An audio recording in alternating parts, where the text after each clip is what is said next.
All right, hello everyone, and peace of Christ, all of you. I hope my voice came in good and clear. I apologize. We started a podcast about an hour ago, and we lost the internet. I hope will not happen again.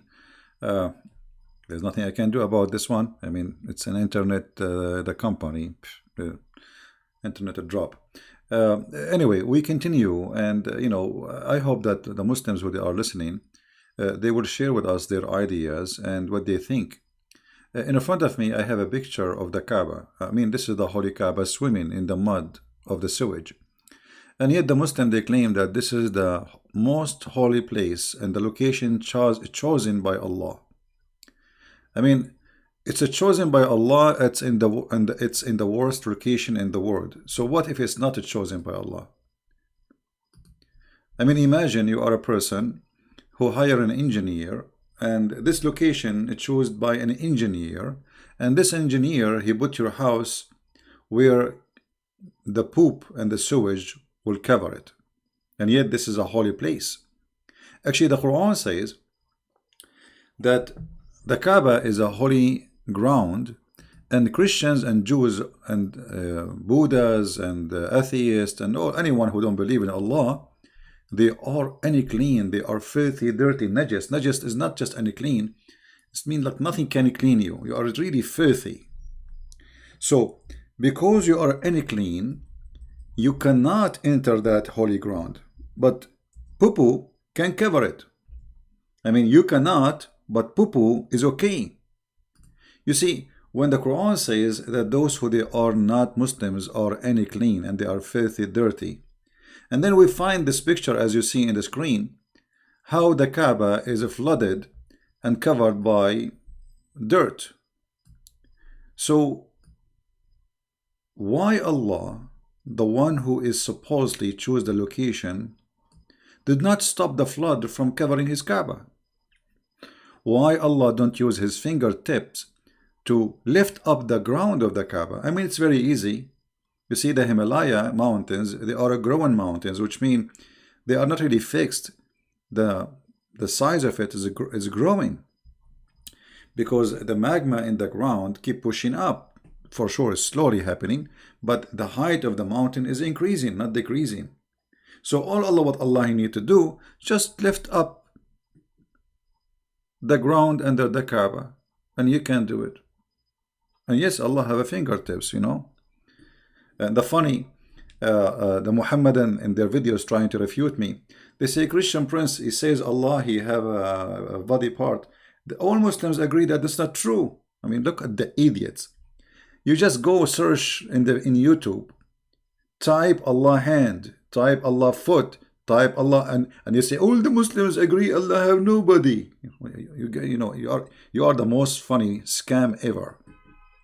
And you think that people will believe what you say. So, if you look with me at this Kaaba, this is a clear proof actually that Allah is a false God and Muhammad is a false prophet. And remember, this is a picture taken after we start having cameras. So, and then after they have their oil, they start asking American companies to solve the problem, how we can stop the flood from coming to the Kaaba. Which means this Kaaba was flooded for centuries after centuries after centuries. And Allah did not do it, but the American engineering can do it. You believe it? The God of the Kaaba cannot do it. All those thousands of years, we have Islam already is more than 1,400 years. And the Kaaba was exist long before Muhammad. There was 26 Kaaba in the Arabian Peninsula. It's a pagan place for worship and buying and selling. And as you see, this is the Kaaba. You see, actually, if you see the Kaaba, the old Kaaba was nothing really. But now what you see in TV is the money of the oil. Marble, lighting, even air conditioning, But you see, it doesn't matter how much money you spend on it. They spend on it because they make money from it. Every year, a lot of people go there and visit, and they spend a lot of money for airline. You see, the Saudi government, they make money from even your visit, just from the airline. You have to rent a hotel, you have to buy food, You have to buy gifts to go home as a memory from the Kaaba, something like a rosary, something in your hand to give it to your friends. So it's a big business, big business. Why on a Friday prayer is only for male, no female allow? Well, not only Friday, all the prayer is only for that. But you know, some mosque, what they do, they separate the mosque between male and female. You know, but because Islam supposedly, you see, this is telling you that those are not really believers. Because if a woman enter a mosque and she is in the house of God and there's thousands of people there, I mean, what is your worry? The worry is that we Muslims, we are not decent people who can, be decent inside even the mosque. So you cannot trust a Muslim man with a Muslim woman. This is about trust. You cannot trust. And now you forbid them from coming to the mosque. Okay, what is about the rest of the week? I mean, if somebody want to do something bad, they would do something bad, but they would not do it in the mosque. Anyway, as you see the title, Allah Aka Muhammad and his amazing ethic. From the amazing ethic of Allah that there's a black stone in the shape of a vagina, and a Muslim, you have to kiss it. And the funny, a Muslim will say to you, no, we don't have to kiss it. No, you have to kiss it. This is what Sunnah means. Sunnah is following the steps of the Prophet. And the Prophet kissed it, so you kiss it.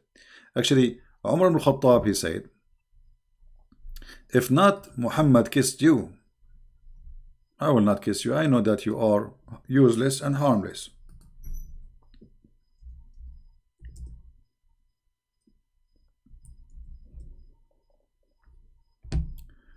This is Umar ibn Khattab saying it clearly and getting Muhammad busted, by the way, because when he said this statement, he proved that Muhammad is a fraud. Why?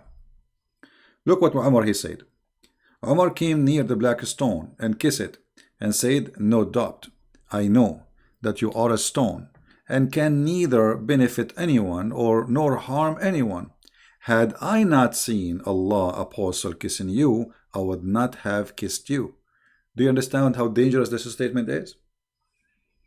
Do you guys understand how dangerous? Muhammad is being spanked by Umar al-Khattab, because what Umar is saying, there's no need to do that. This is stupid.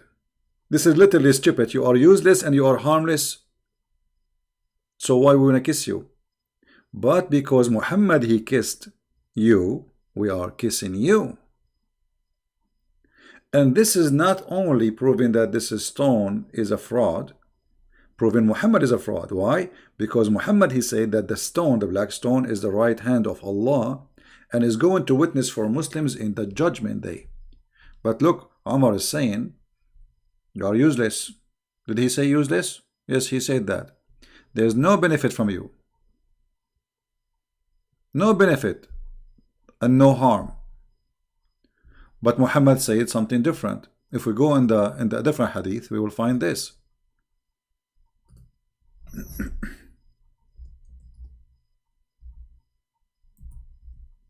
So one of them have to be a liar, either Umar or Muhammad. And here in this case, I believe Muhammad is the fraud. Let me instead see the hadith.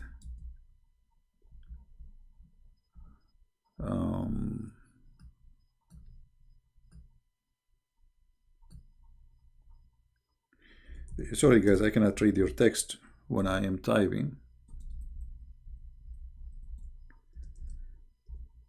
Wait for me. يستلمه يوم القيامة. I'm trying just to find the hadith.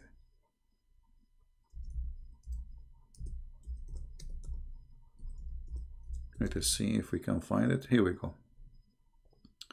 This is Muhammad saying this following statement. And the Muslim cannot say this is da'if as usual. And by the way, what they say here, Hasan, which means good, it's a stupid statement, because this is a book which is supposedly a Sahih book. What do you mean Hasan? So anyway, I heard Ibn Abbas says that the Messenger of Allah said, this stone will be brought in the day of resurrection, and it will be given 2 eyes with which to see, which what to see. This is not metaphorical. This is not metaphorical. Is going to be given eyes, literally eyes, which is going to see, and a tongue which to speak, and it will bear witness for those who touch it in sincerity. But isn't it Muhammad, isn't it Umar al-Khattab, he just said that you are a black stone, you are useless, you are harmless?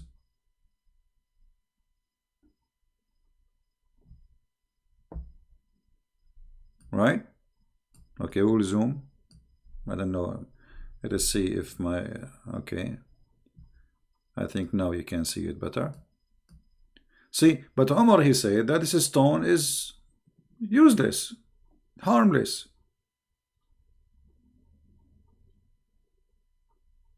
So which one is telling the truth? Okay, guys, we did zoom. It take time for you to receive the zoom out. So Umar, no Muslim can attack him, especially if you are a Sunni. The Shia, they spank him every day. They call him a dog, filthy, monkey, whatever, fraud, you name it.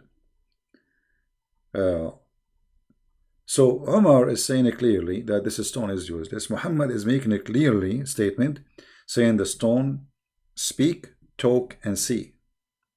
Different hadith, it says that the black stone is the right hand of Allah, and whoever kiss it, like, you know, which is meaning like you are kissing the hand of Allah.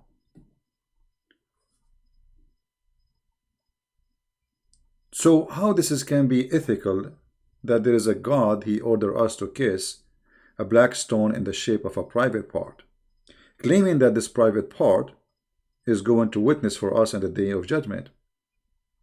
And what is witnessing mean? I mean, what do you mean with black stone? So do Allah need a witnesses?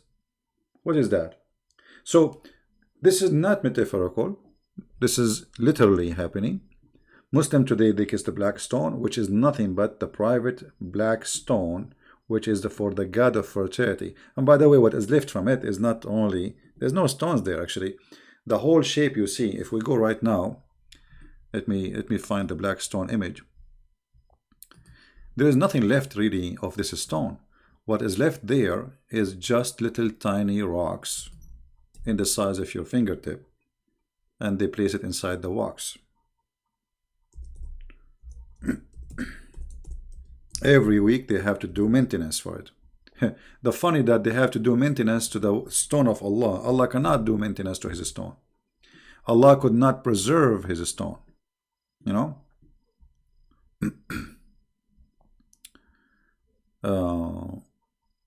Let us see if we can show you. Here we go. This is how they are fixing the black stone. I will put it for you on the screen. Give me a second. They do waxing. Here we go.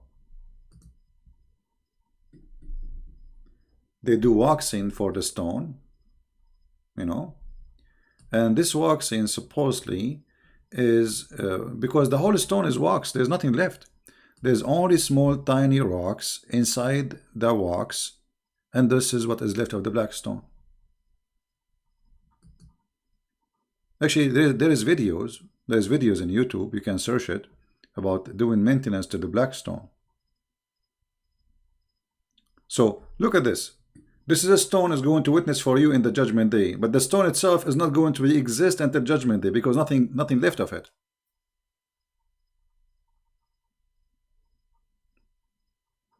Do you see the stupidity? This stone cannot even survive, and we need to do maintenance for. And what is left of the stone is this. Here we go. You see, this is the rest is wax. You see it? Do you see it? This is what the black stone is. What is the black stone? And actually, if you look, you will notice that those stones are not from the same rock, which means there is a cheating here.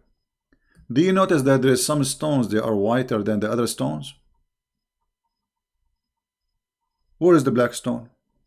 So the ethic of Muhammad to make us kiss a private part of a woman, and the tafsir, not me. You see, the Muslim, they might say, where is it? I can show you the tafsir where it says that the black stone became black because of the sin of mankind, because women, they used to touch their hand and they're full of blood, and they put it inside the black stone, asking Allah, the God of fertility, to make them have a child. Because women at that time, they believe the reason they don't have babies because they commit sin. So they go to the black stone, they place their hand in their private part when they have their period, because now they want the period to stop so they can have a baby. So they put their hand in their private part when they have their period, and they go around the Kaaba naked. Is that true? Absolutely. If we go to the hadith, we will find the following. Totally naked. And then you need to ask yourself, what was the religion really practiced in this Kaaba? Because why people, they are going naked around the house, which is the house of Allah? Regardless who is the one doing that, they believe in Allah. You see, when the Muslims, they say the Quraysh, the tribe of Muhammad, they are mushrikeen. Mushrikeen mean they associate gods with Allah, but the main God is Allah. So what was the religion which is the main God of it is Allah, making people practice such a thing, going naked around the Kaaba?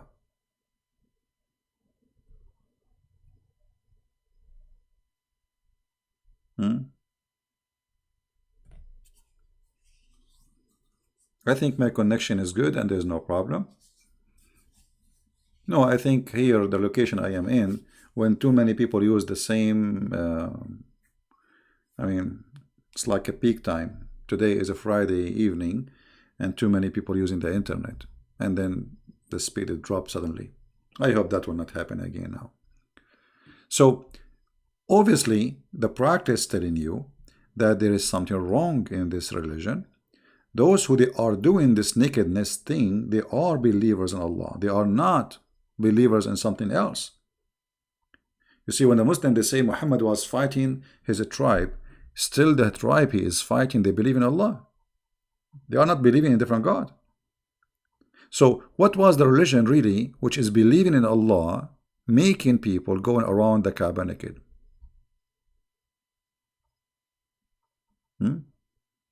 What makes Muslims believe Islam is a beautiful religion? After hearing you teaching, like you see, most of Muslims, when you speak against Islam, exposing it, they go in denial. If you watch the videos, Muslims trying to refute me, I mean, they ignore what I said and they speak about something that is not there. As an example, they try to refute me about. As an example, Paul. They say CP. Here it doesn't say this is Paul. Here they are quoting the Christians saying that. No, the Christian doesn't say that. Secondly, why even the name of Paul there? This is Quran. This is the book of Muhammad, and this is interpretation of the Quran. So why you insert a story about Paul if Paul is not what the verse meant about it? So they ignore answering the question. Until now we are asking, who are those three messengers? They do not know. This is the main question. If it's not Paul, it's who? They'll have no answer. So Islam is a stupid cult. Copy paste. And Muhammad, he have no idea what he's talking about. And if you ask and you read the interpretation of those stories, you will find that those messengers, they are messengers of Christ who went to the city of Antioch. Now we knew who they are, those who went to Antioch. This is the first city who accepted Christ. So when they try to refute you, they say stupid things and they speak about everything except the topic, because they try to make it about me. You know what I mean? Muslims, they don't debate me, they debate about me. They have no answer. So they try to make it personal. They try to make it like they put you down, call you names, liar, lie number 1, lie number 2, lie number 3. Call me and show me the lies. Why you don't call me? I mean, this will be hilarious. If you have all those lies, why you don't call me and let us make it official? Let us see how CP will lose his tongue. He cannot answer you now. Like, he will be shocked. Like, wow. And everybody will see that he's a liar. But they don't dare to call me.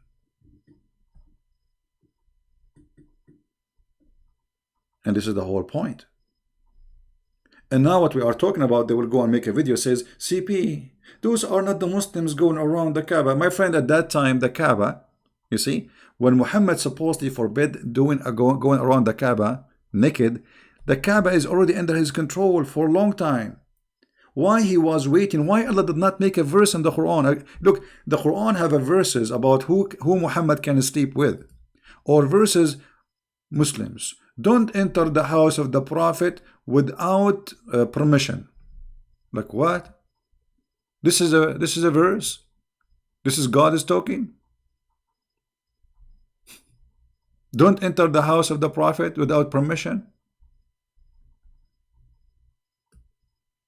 So he have time to make a verse about don't enter the house of the Prophet and don't eat his food and don't eat his sandwiches. But he have no time to say don't go around the Kaaba naked.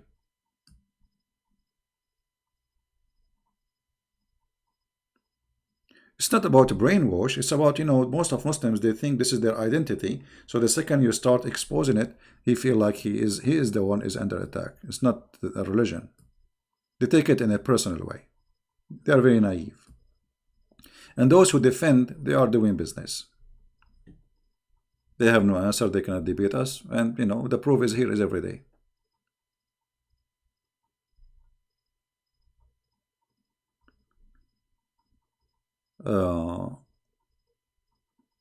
Refute the army story is real.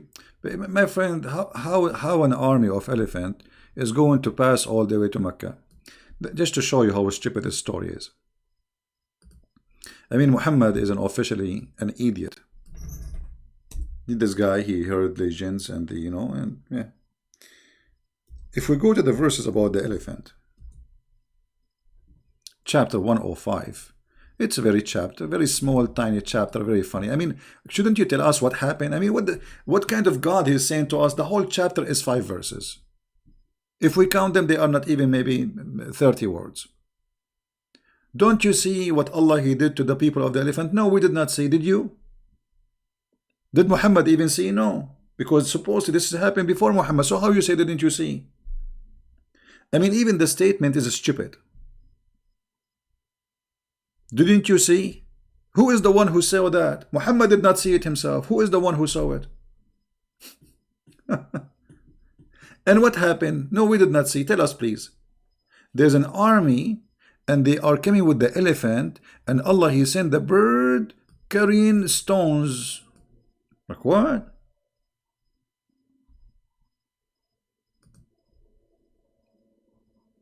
What is that? So Allah He defend His Kaaba by flying birds who carry stones and they throw it in the elephant. So why the Saudi are buying the F-16? I mean, here we go. Why Saudi? They have more than 8,000 American soldiers right now as we speak in Saudi Arabia. Why they are asking the American to fly with their AWACS on the top of Mecca? You have the birds, my friend. And not only that, there is a stories. Actually, the Kaaba was destroyed many times after Muhammad. So the story here not only is stupid, the story is getting busted by itself, by the history of Islam. Al-Hajjaj, he destroyed the Kaaba. There is many names, but the most famous one is Al-Qurmuti. Al-Qurmuti, who destroyed the Kaaba, and he took the black stone and he made it a stone for his own business, like bathroom, for more than 20 years.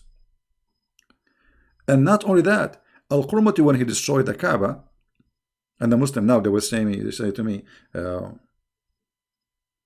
it's a black stone. Why Allah will defend it? Well, here we go. Don't you see? The Kaaba was defended by Allah. He sent an army of birds. And here, remember, this is the Kaaba where people, they go around it naked at that time. You know what I mean?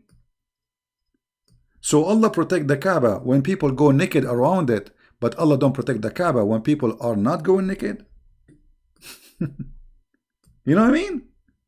So when the Kaaba became clean from the idols, supposedly, the Kaaba have only Muslims around it, Allah don't send His bird to protect the Kaaba. Al-Qurmuti, he come, he destroyed the Kaaba, he took the black stone, in the top of that, he stood in the middle of the Kaaba, in the top of the ruin, And he said, hey Allah, where is your birds? Where is your birds? There's videos on YouTube. The sheikhs are explaining it. The guy was challenging Allah, says, where is your birds? Which means you are a fraud. After Al-Qurmuti, he destroyed the Kaaba, Islam demolished. A lot of Muslims left Islam because they noticed that this is really not a fraud. Where is Allah? Where is the birds? People were waiting for something to happen. The sky will have birds right now. No birds, no snakes, no cockroaches, no ants, nothing.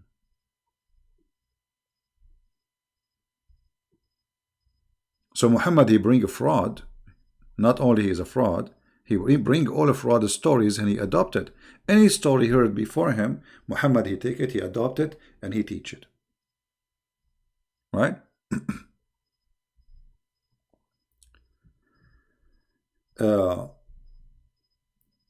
When I lost my internet, we were reading about Muhammad advising a man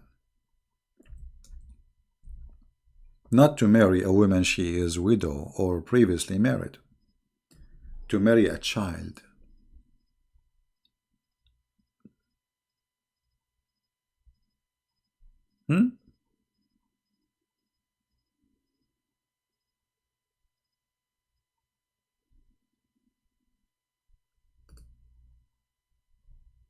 Muhammad, the filthy man, and I say that word without hesitation, because imagine if you are a Muslim listening, your sister is married to somebody, and then there is a guy, his name is Muhammad, is a prophet, and your sister was previously widow or married, you know. I mean, what's wrong with that? This is not her fault. And then the prophet, he say to the husband, which is your brother-in-law, why you did marry from a previously married woman? Which actually here, he's talking about her vagina. He says, is she a virgin? Virgin? Or she is not a virgin? The guy, he said, she is previously married. Whereupon, Muhammad, he said, why don't you marry a young girl so you could sport with her? Look at the wisdom, look at the ethic. A man is encouraging a man to hate his wife who is married to, he's happy with her. And what is the target? To find little girl so we can sport with her. You believe it? Imagine you are a father of that woman who is married to this guy Jabir. And you hear Muhammad saying to this Jabir, why you did marry this woman? Why? Why you don't marry a little girl so you can play with her? Here you see the mentality of Muhammad, that he is a sick person. Not only he's a fraud, not only he's a filthy, he's mentally sick. Because this is the best man of the Muslims advising the best advice. Who can advise better than Muhammad? Nobody. Right? Yeah, what kind of a sport exactly? I mean, she's a child. And the Muslim, they might say, CP, it doesn't say she's a child. No, it says, read carefully. And she could sport with you, or you could amuse with her. Amuse, as if she is a cat. She could amuse with you.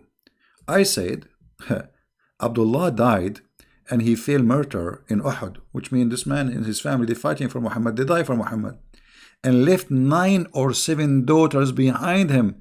I, therefore, did not approve the idea I should bring a girl like them.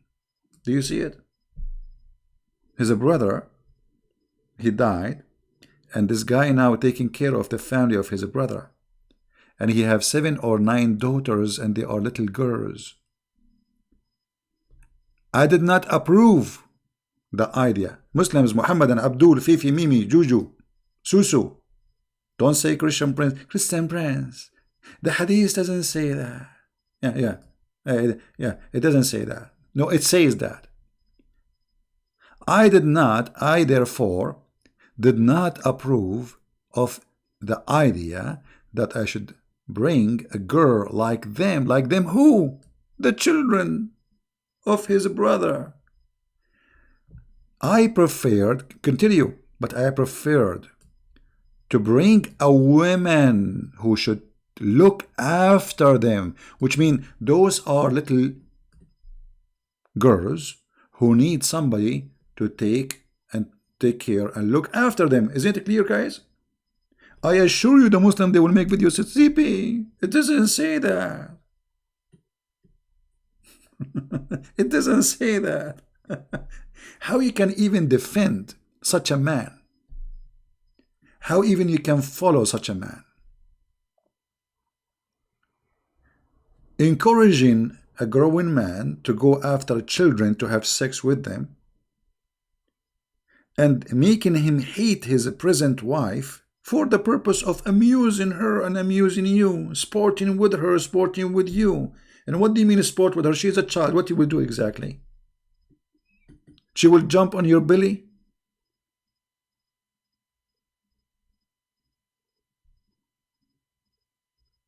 How in the world anyone can believe in such a man? I'm going to open my Skype for Christians to call because I promised them today that I will take calls and I want to keep my promise. I hope we will not lose internet. Look like we are going fine. Let us see where is my Skype.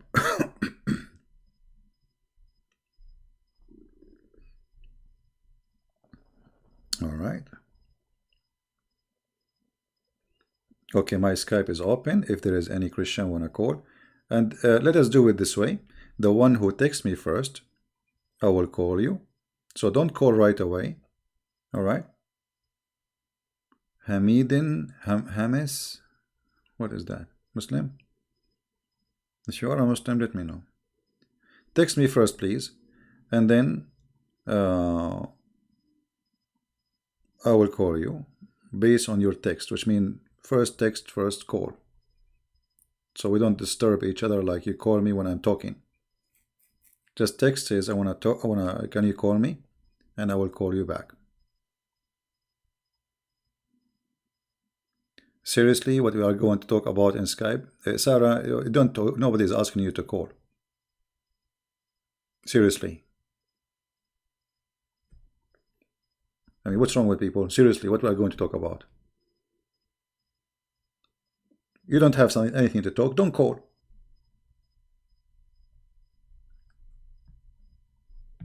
Yeah, so Christians, they can call if you have anything to say. If you have anything to share, feel free. We are receiving calls for Christians.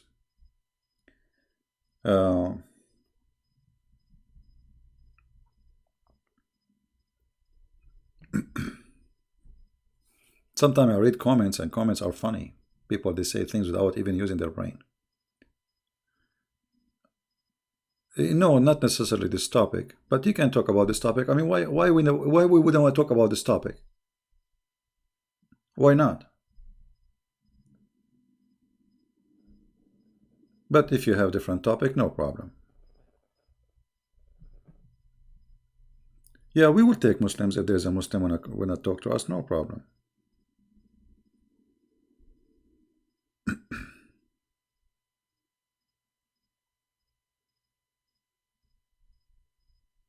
Yeah. So how this man Muhammad can be a prophet of God? Somebody asking question about Sahih al-Bukhari.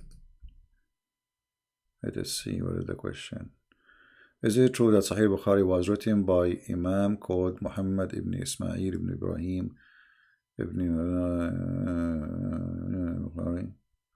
Ustad Abdul says that. Yeah, so what? By the way, al-Bukhari, there's nothing is called written by al-Bukhari. There's no book called al-Bukhari. Al-Bukhari, which we are reading right now, this is not a book written by al-Bukhari. Nobody have a book. It's called al-Bukhari. All right. Hello? Good morning, Mr. Prince. Hey, my friend, how are you? Doing good, Mr. Prince. How are you? How's everybody? I'm all right. What do you like to say with us? Yeah, I want to share with one verse from the John chapter. Jesus says, I am before Abraham. Yes. That chapter, you want to help me to people to understand also where he saw Abraham in the Old Testament. In Genesis 14 chapter, when Abraham went to the war and when he coming, he meet one person. You want to explain to that to people that verse, please? Well, you know, there's the Bible speak about even the Lord. He came with the two more person, you know, to Abraham, and Abraham Yes. he bowed down. So when the Messiah he spoke about Abraham, he saw me and he you know, pleased with my day. You know, he was rejoicing with my day. He did not mention when Yes. which one it was when he saw him, but obviously the Bible support that he saw him. You know, he did not Mr. say, Prince, yeah. Mr. Prince, you know the Milka Zida in the Bible in the Genesis? Melchizedek, yeah. Yes, he is the one as a Christ is coming. You please read it for us, that verse, and it will be helpful for each and every people can understand that verse. That is the one, he bring the bread and wine to him, and he is the most king of the church. He's coming from the place, is from the heaven, but in the map, that name is not exist anywhere. That is the one I want to explain to the people, for everyone. I'm trying just to understand. So, you see, for me, God, he appeared to Abraham, and there is the statement in the Bible in many places. So, I cannot say it's just only this is about when Melchizedek came and spoke to, and he saw Abraham. I can say that God confirmed that he met Abraham, and Abraham he saw him as a man. Correct? Yes, sir. Okay, and this is the most important because the Messiah, you know, see the Bible first of all is not let us say mention everything Abraham he did, same as everything about Jesus. Correct? There's no way that you can write a book about someone like the Messiah, and this book is a few hundred pages, Yes. right? Which mean Yes, sir. there's details in the Bible which is the most important for us, not like the Quran about Muhammad, don't enter his house and don't eat his sandwiches, those silly stuff, you know. Yes. So the purpose of the Bible is to deliver to us, we the people who need the guidance, the most important information, not normal information. Otherwise the books should be written about Jesus, maybe a big, a huge library, because the person who lived in this earth 33 years, how many words he said? You know what I mean? Yes, yes. How many words he said, how many sentences he made, how many conversation he had, for sure a lot. So what the Bible focus in is what we need to know, not everything. So the Bible confirmed that you know, Abraham he met like if you go Genesis 18, right?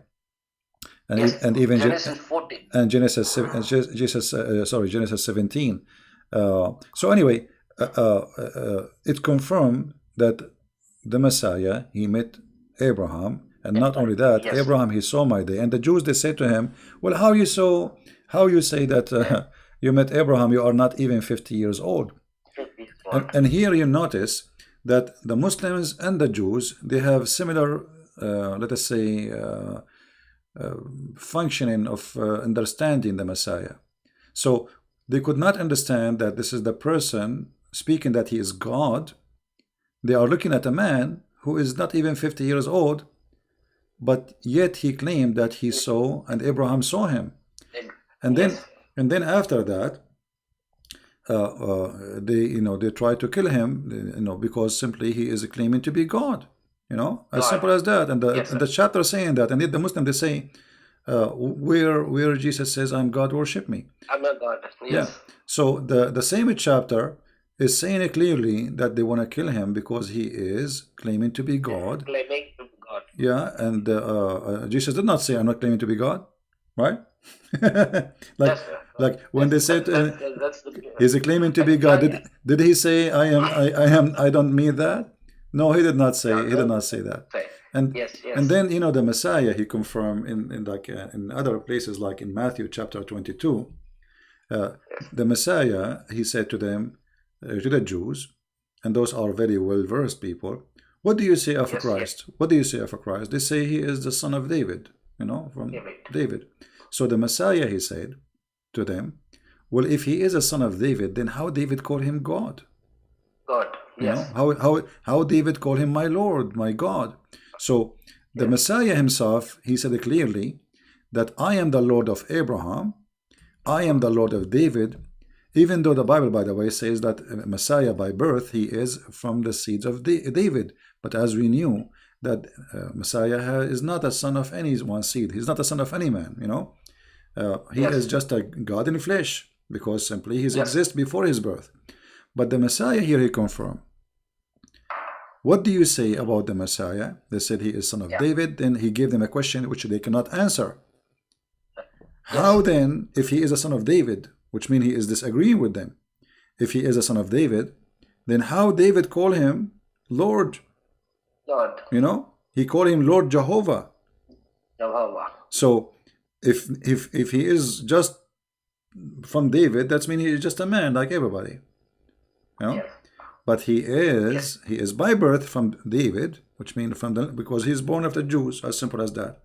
But the yes, Messiah, he is the Lord of David, and remember David here, he is the highest man for the Jews, like he is the but king, Jews. the Yes, most powerful king. So when you say yes, the king of the Jews, who is the most powerful, he is saying to Christ, you are my God. Lord. So who is the Messiah then? So he is the Lord of David, and this David, the king of everybody. It's Yes, like yes, it's like today we don't want to make it an example, but for people who don't understand, it's like you have a president in your country or a yes, king, and he is the most powerful man in the country. Yet he sees somebody, he call him my Lord, yes, my God. So yes, sir. the Muslim claim about Jesus, nowhere he says he is God. I mean, it's all over the Bible. When Jesus says, Yes, I am the truth, you see. Okay, how you can be the truth? The truth in Islam, one of the names of Allah is the truth. He's trying to copy love, Jesus. truth. The Yes, truth is only yes, God. There's nothing else except God. And he said, I am the life. yes. How you can be the life? Al-Nur. How you can be the life? You cannot be the life unless you are God, because when you say I am the life, which means that all source of life is coming from me. You have life, Yes, yes. it's coming from me. All life, the all source of life, not only human. So I am the life, and then I am the resurrection. And yet they say to you, where Jesus said, I'm God. How you can be the resurrection if you are just a prophet? How you can be the resurrection? How you can be the life? Imagine I am claiming to be a prophet, and I say to you, I am the life. I must be crazy then, Yes, unless I mean that I'm God. So obviously the Messiah is saying clearly in many places that he is God. He's the God. begin. Yes. He is the beginning. He's the end. And yes, it's Just Alpha to and add Omega. to what you said, the Muslims, I'm sure you heard them before saying, Yes. where was the Trinity before Jesus was born? I don't know if you Born. heard that question before. Well, because they are limited in their the way they function with their brain, because they are held hostages with Islam, so they don't want to think out of the box. You see, Yes. the Messiah before he was born, he was exist. That's why he's saying Yes. before Yes. Abraham I am. Yes. See, Yes. you That are is saying to true. me, That is what is true. was a Trinity? Here we go. The Trinity is there. So Yeah. the Messiah is there. His birth have nothing to do with his existence. This is why his death will not make the Messiah does not exist anymore, because the death is the death of the flesh, the flesh of the body. But the Messiah was exist before that the flesh is exist. Right? Right, sir. The flesh is just a stage for him. He is in this earth. He came to us in the flesh so we can see him. So God, he humbled himself. This is what the Bible says. God humbled himself, and he took Yes. the image of a visible man, human being. Right? Human being. So Yes, sir. the Messiah, and this is what the Bible is saying, he is the visible image of the invisible God. God. Yes, that is true, sir. And yet they say to you where Jesus said, and by the way, saying God, it's easy. I can say I'm God too. But you cannot do what Jesus can do. Yes. Anyone can say I'm God. So I mean, what a big deal to say I'm God. I can say Allah. He said He's God, but He cannot do what Jesus do. Yes, that is true. Allah, the God of Islam, He do not even know what He created, how He created things. Stupidity. Yes. The Quran is full of stupid mistakes. Right? That is true. That is true, sir. All right. Anything else, my friend? One small request from you, All right. from my side. When the ex-Muslim, they asking to, you ask them to come to the Christ, you say to them to read Bible.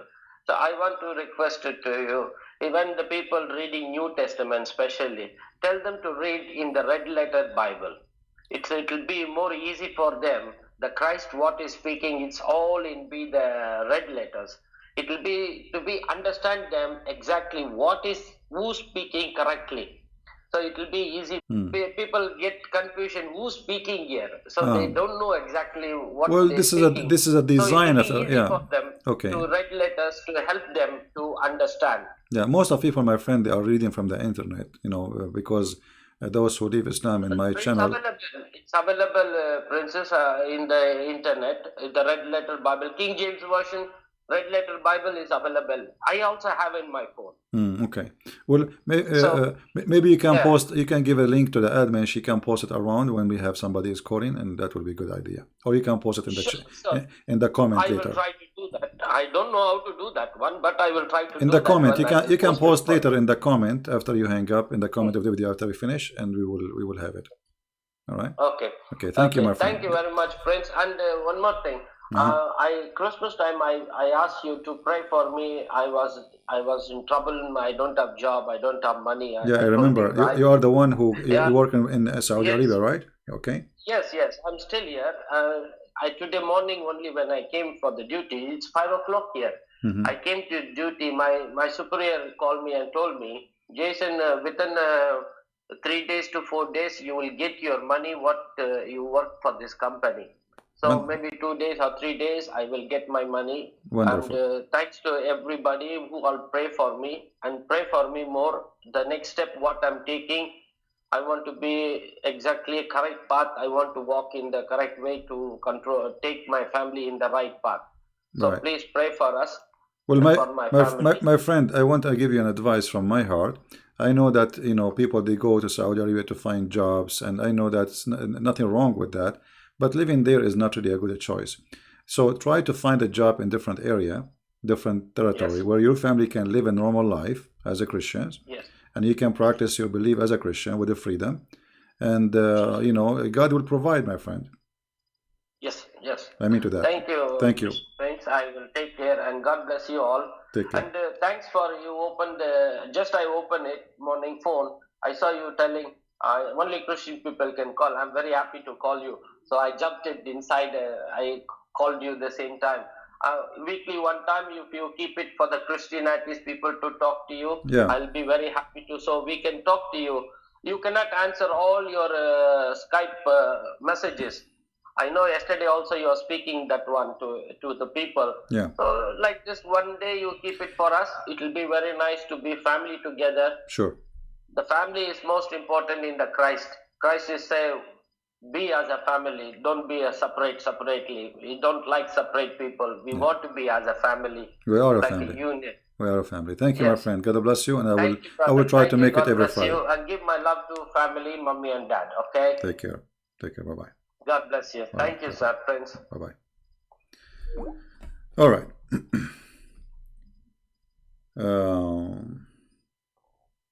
Very nice person. Wonderful family he have. Working hard to provide his family.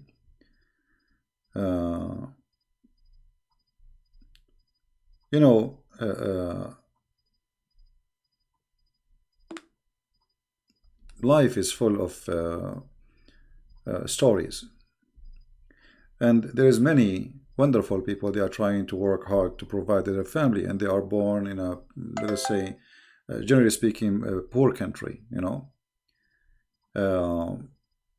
but nothing make you poor as being poor in your heart, because at the end of the day, everybody live. All of us, we will eat something. Bread, it doesn't matter what we eat.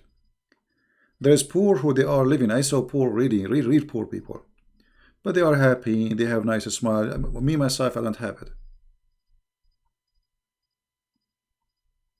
And the other day I was watching a video about people in the Philippines. They have a flood. The flood took their houses, and they are smiling. I mean, imagine those people. They have nothing. They have nothing before the flood. Little tiny house made from, and you think they are poor, even if you are rich, because there is people who have a lot of money, but still they are poor because they want more and they will never be satisfied.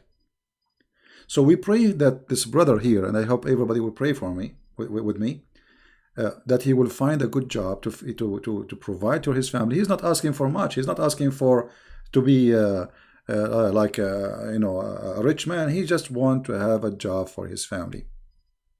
So pray for this brother, so the Lord will provide him, and the Lord will open door for him. We have somebody want to call. Okay, let's see.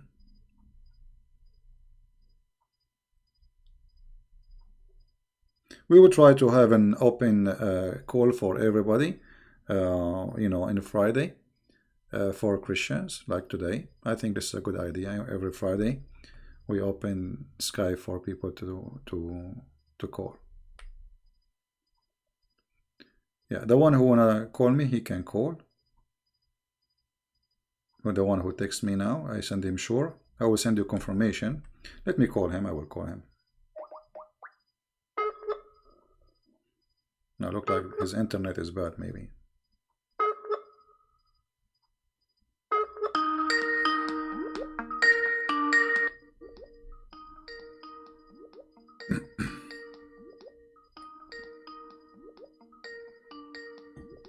I hope he will answer.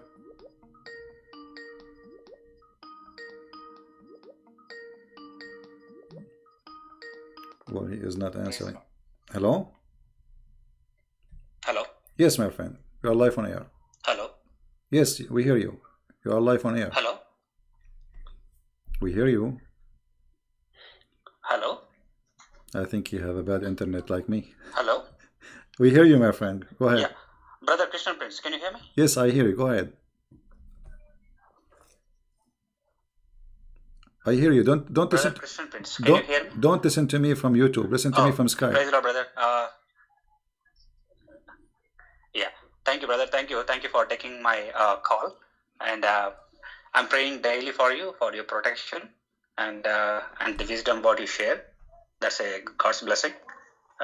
So I have one thing to just to discuss. I know a lot of callers will be waiting. I will just tell my question, and you can take it off, and I can drop off. No problem. What we see is Jesus is a Jew, right? And according to Islam also, they believe that Jesus is a Jew, but they hate Jews. And if you see that Jesus is sitting in the heaven with the God, and he's going to come back, but still they hate the Jews, right? So I just wanted to know why they don't understand this concept and why they hate Jews. Yeah, okay, I will answer you because as you requested after you hang up. Anything else you want to say? No, brother. Okay. I think this will enlighten a couple of brothers and a couple of sisters, those who are listening to. All right. Thank you very much for your call. God bless you.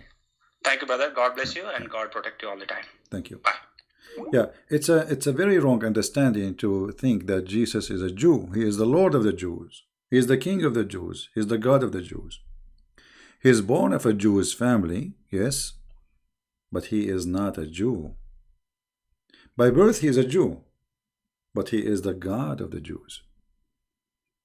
You understand what I'm saying? But I understand what you are trying to say to the Muslims. They hate the Jews and so. But this is the same. Can we go to? You see, Muslims they hate the Jews, not because they they understand even why. Muhammad said hate the Jews. That's it. If Muhammad says love the Jews, they will love the Jews. This is why we say Muhammad is the God of Islam. It's not why you should hate the Jews. I mean, how you can generalize even anyway? Everybody is a Jew, you should hate him. Why? Even Muhammad, he says that time will come, and if a Jew hide behind a store, any Jew, hide behind a stone or a tree, the stone or the tree will call and say, hey, there is a Jew behind me, kill him. So Muslims, they are following blindly whatever this man, crazy man, Muhammad, says. Not because they are convinced, but because they are blindly obey. Muhammad, he made verses, says you have to obey Muhammad. Whoever obey Muhammad, obey Allah. Which means obedience of Muhammad is from obedience of God. So he is God in earth. Yet he don't claim to be God, but he have the authority of God. Muhammad, he says something, Allah, he says something. Actually, Muhammad, he win. You know, there's many things in the Quran, the Muslim, they say to you, it's abrogated by a hadith. How Muhammad, he can abrogate the words of Allah if Allah is his God? So Allah, he says something, Muhammad, he says something. Which one we follow? Muhammad. Because Muhammad is more important from Allah, which is a fake God. Muhammad, he just used Allah as a proxy, like, you know, he's a tool. Muhammad, when I have sex, he made verses saying any woman, she want to give herself to the Prophet. Muhammad, he want people not to come to his house, eat his sandwiches. I mean, have you ever heard of a God saying don't come to the house of the Prophet to eat his sandwiches? What is this? The sandwich God? All right, we have somebody trying to call. Tell me if you want me to call you, my friend. Just don't send me a text. If you want to call, say, I want, please, can you call me, and I will call you. Have you ever heard of a God saying to his prophet, any woman she can give herself, and you may differ between them? You might delay some. What is that? Allah is giving tickets for sexual activities. Okay, somebody asking, can I call?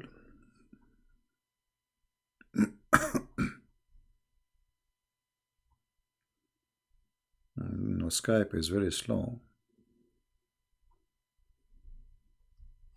Let us call this gentleman.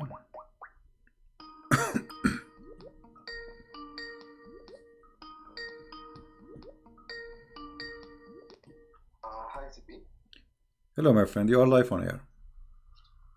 Yeah, my audio is clear, right? Sorry? Is my audio clear? Yes, it is. Please listen to me from Skype, not from YouTube. I'm speaking from Skype only. All right. I'm calling from India. You're welcome, my friend. We love the people in India. Yeah, actually, I'm also a Christian by birth and by practice. Okay. And I used to debate a lot of Muslim friends in India. Some people who challenge me, I challenge them back. And I used to listen to all of your podcast in YouTube while going to work. In fact, many days I used to listen in earphone and I with them. Yeah, well, you know, when you want to discuss religion with somebody else, you better, you know, like educate yourself before you speak about the topic. Otherwise, you will look ignorant. Like the Muslims now, when they speak to me, all of them, they look ignorant. Even those, the ones that grow beard, they, you know, they look very ignorant. So education is education is a must. Only facts. Yeah. Yeah, that is very important. That I always realize, and I did that. I wanted to talk to you about John chapter 6. What do you think about John chapter 6? I am a Catholic myself. I believe in the Eucharist. Do you have the same understanding on John chapter 6, which is Jesus presenting his body and blood, soul, and divinity in the Eucharist? I don't understand you, my friend. What you believe in? What? Eucharist, the bread and wine becoming the body and blood of Christ. Repent. Bread and wine, which is you mean okay, okay, he orchestrates that. Yeah, all right. Yeah, you know the Messiah. He said, "This is my body will be broken for you, right? And this is my blood will be shed for you, and do this to remember me." Now, the Messiah, when he said, do this to remember me. But by doing that, as he said, as if we are drinking from, but not it is, which means it is metaphorical. We are not drinking blood, right? But in John chapter 6, he is telling, truly, truly, I say to you, unless you eat my body and drink my flesh, you will not have life in you. No, my friend. Yes, when he said, but still, this is metaphorical. Did anyone eat the body of Jesus? I mean, yeah. Let me try to explain to you what I'm. I think John chapter 6 and the Last Supper are connected. Yeah, my friend. Because if you go to Good Friday and look at, you will see only an execution. Unless in the context of the Last Supper, you will not see a sacrifice there. So the sacrifice is orchestrated in Monty Thursday, and then the Good Friday, the execution happens, isn't it? Yeah, you see, when you read, try to read in more like see the whole image, not only one verse. If you read in John chapter 6, you will see that Jesus saying to them that I am the bread of this life. It's not. He said, it's not by the bread only human being live, but by the word of God, right? Not only by the bread. So the Messiah. Bread, isn't it? Sorry. Word of God is Jesus Christ. Yes, correct. But this is mean. It's not really about eating the bread. It's not about him being eaten like in the bread. This is symbolic of what he did to us. So he is the bread of life. He is our provider. This is the real provider. You see, bread is coming from somebody, from provider. Somebody provide you the food. Somebody provide you the life. Somebody provide you your blood. So someone provide us your existence. That is God. And the Messiah is saying clearly that I am the bread of life, and by me you will have eternity. All right. So if you go to John chapter 6, you will see in verse number 27, he is saying to them, don't work for the food which is can be spoiled, but for the food which is going to be eternal, and the one who works for it will give in eternal life, and that is the only one who can give you that food. That is the Messiah, right? So this is the food here is not about something we eat literally, but doing what Jesus said is to remember him is something beautiful, and it's a blessed for sure, because he is saying by doing this you are doing that, which means you are receiving my body and you are receiving my gift to you. So yes, taking the bread and drinking the little juice or wine, this is a gift from the Lord, so we remember what he did to us and give us a blessing for our heart and our body. Yeah, that's good explanation. Thank you for your briefing on this. You're welcome. Yeah, I want you to be careful always when you say those sentences to Muslims, because Muslims, they might think we drink blood. You know what I mean? They will say, "Oh, those people, those Christians are zombie. They drink, they eat Jesus and they drink Jesus." So we have to be careful. Otherwise, already they are making lies about us by millions. So they easily straightforward they will make lies. But if you give them something something difficult to understand, they will just twist it. Yeah, they twist it in purpose. Not only they understand it, but they twist it in purpose to make it look like not what it is. I build stories and then I just twist them into challenging their own idea. Say, for example, I tell them a temple priest who is possessed by their god tells that give me your women to me. And what will you do? I ask them. So they tell me that I will beat them to pulp. He is a false one. Yeah. Then the same is told by your prophet. What will you do? I ask them. Then they get into a shock. Where he said that? Then I quote the Quranic verses. All right. Then they will not be able to answer me.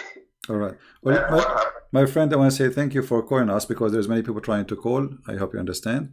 Yeah, and God bless you for your call. And We wish you the best in debating Muslims. All right. Yeah. Praise to Lord Jesus. Take care. God bless. Bye bye. All right. Somebody else trying to call. Let us call this person.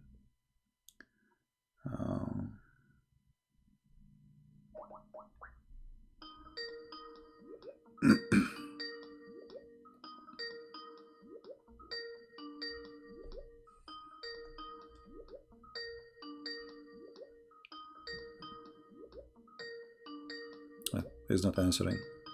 You know, don't call me when I am live with somebody. I mean, wait until we drop the call. Just send me text saying I want to call, and I will call you back. And now he is not answering.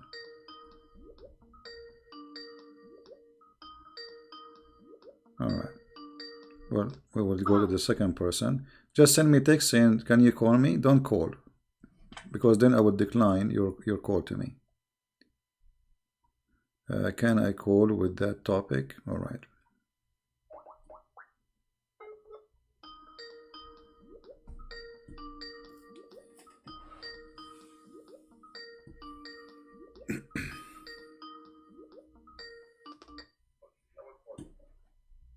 Hello?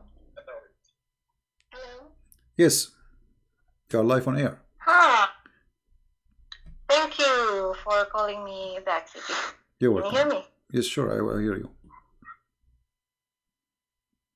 Yes.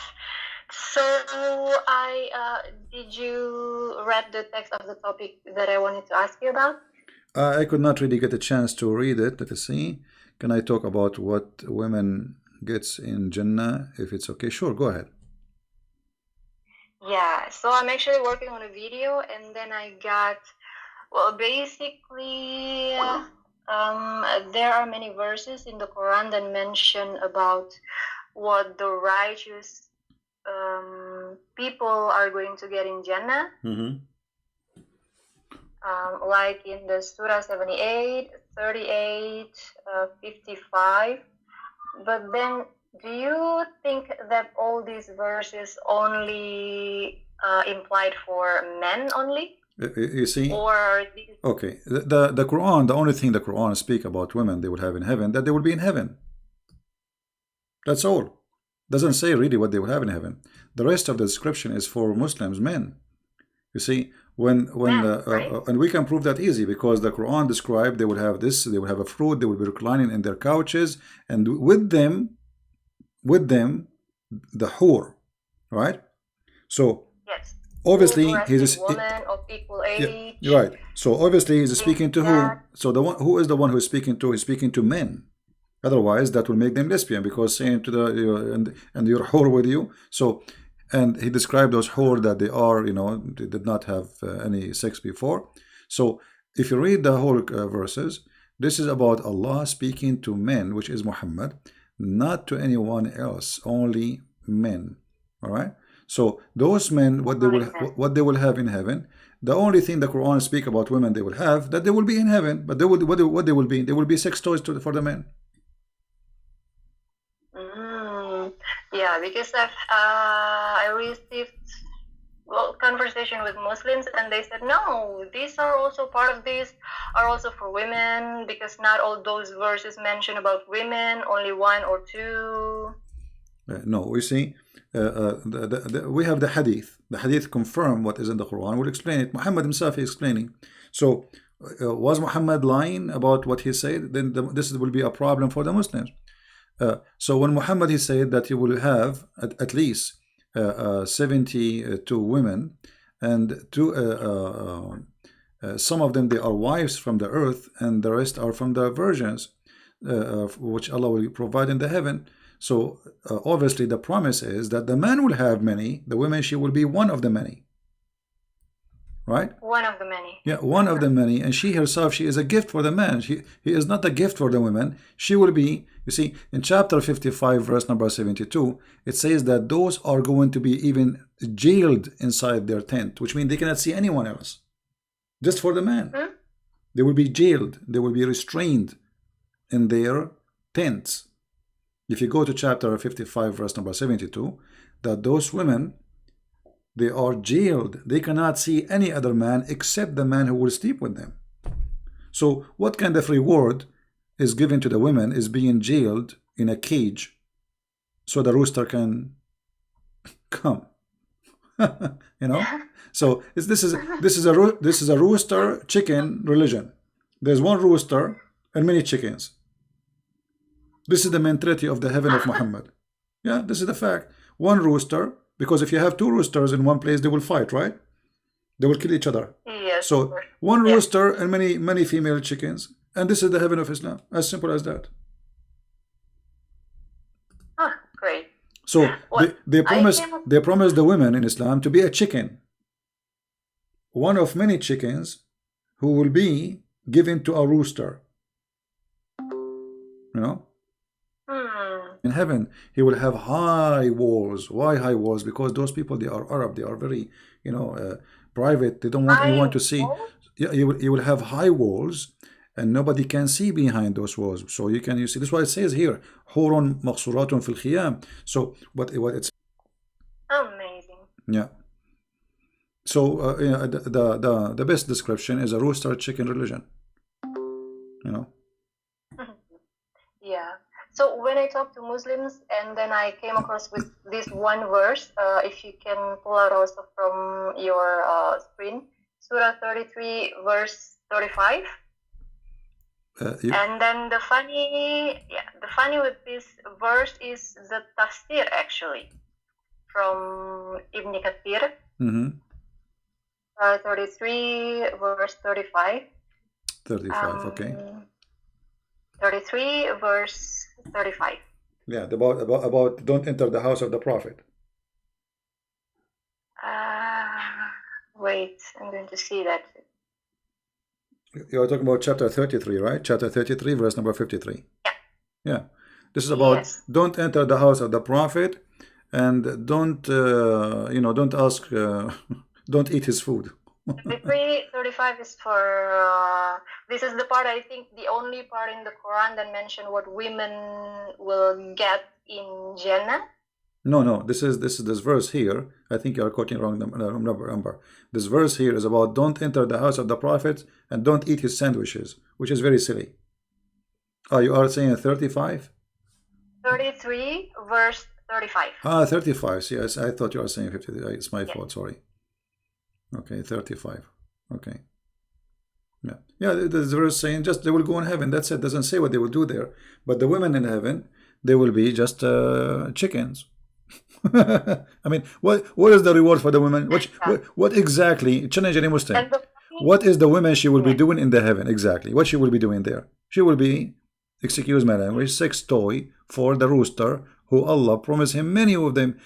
Is the man, like you see, God created Adam. He created with him what? Eve, right? Eve. Okay, so if Allah is the same God who created Adam, why we don't go to heaven? If the logic is, God is the same God of Adam, is the same God of Muhammad. So why the God who created only one woman for Adam, he is going to create too many women for the sons of Adam? Doesn't make sense. Doesn't make sense. And at the same time, those women, as an example, the hur, all of them, they look the same. They have the same voice, they sing the same song, and they have the same name, and they have the same look. So it's very stupid even to promise me like 100 Barbie, but all of them, they look the same. So what's the point of this? Imagine you look like you have you have 100 women with you, and all of them, they look the same, and they sing even the same song. They say that it's like a Barbie machine. It's like a it's like a toy. So it's a stupid deception fit with people who live at that time, those Bedouin, trying to tempt them with sexual and wine. What the heaven of Allah? Wine. This is what the Arab, they like to have. Ginger, because the Arab drink ginger. The wine mixed with ginger, and honey, and river of honey, and milk, and then women. That's it. And then fruits. So the heaven of Muhammad is just a hotel in Las Vegas, 10 stars. But he don't have, by the way, lobster. He don't have fish, because the Quran confirmed that only only bird they will eat, which mean very nice. I mean, which is bad actually. I mean, come on. I spend my life eating chicken and go to heaven now eating chicken. I want to eat I want to eat shrimp for once in my lifetime. Like, come on. I want to eat lobster. They are expensive here. You know.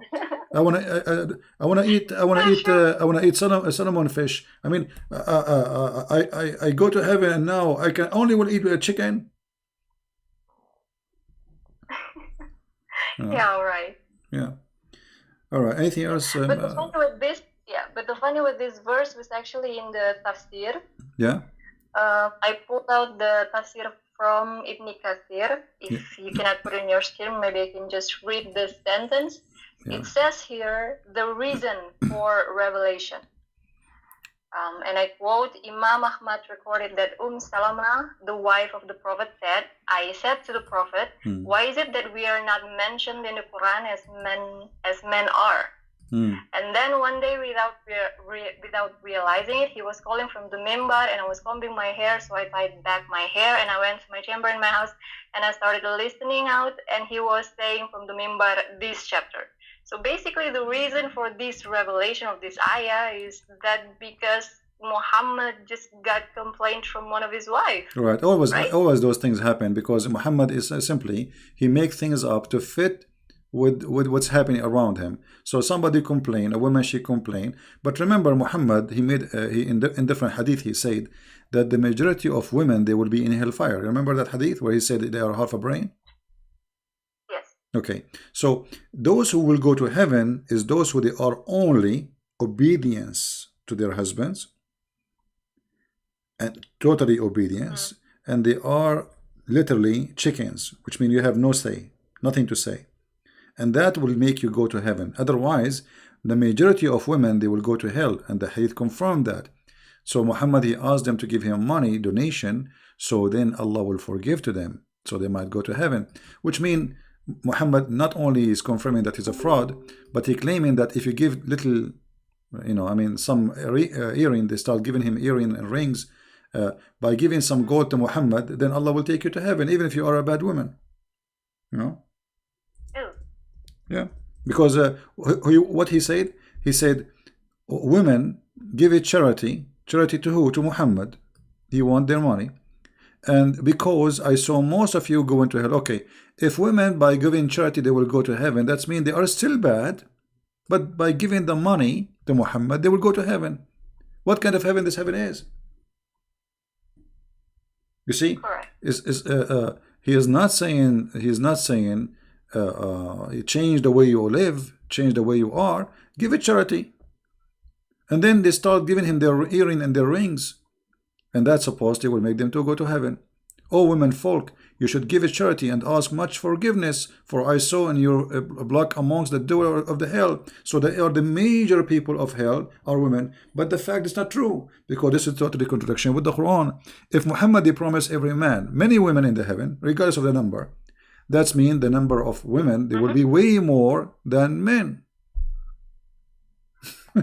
Right? Yes. So either this hadith is a fraud or the Quran is a fraud. I believe both of them, they are fraud anyway. And not only that, Muhammad, he made some stupid mistakes. He claimed that women, they will go to hell because they have deficiency in their religion and deficiency in their intelligence. And if you think about it, both who he called them deficiency is not a reason to go to hell. Because let us say a person, he have deficiency in his brain. Let us say he's crazy. He's a crazy. Allah created them that way. Yeah, he's a crazy. Let us say somebody's a crazy. Well, this is not right. God is God of justice. He will not send him to hell. This guy is a crazy. You see, God judge you by what he gave you. If you don't have the brain, which you can judge by what to do, what not to do, then why God will send you to hell? So Muhammad saying that women, they are stupid, therefore they will go to hell.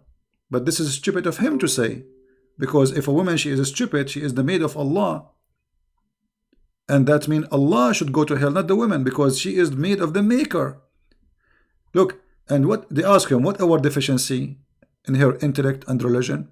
He said the testimony, the proof of the deficiency in intellect and religion, that the women testimony is two women equal to one man. So Muhammad, you want to prove to the women that you are half a brain by saying a rule which he is the one who created, saying that two women equal to one man in witnesses. And all of us, we knew this is stupid, because women, they have actually, when it's come to details, women, they have better memory. As an example, if you go with your husband to a dinner, and then we come back and we ask the husband what you ate, he will not remember. He will not remember. Sure. The women, she would describe what women they were wearing, the shoes, the perfume, the earring, the bracelet. I mean, she would describe everything. The guy, he will not even remember what he ate yesterday.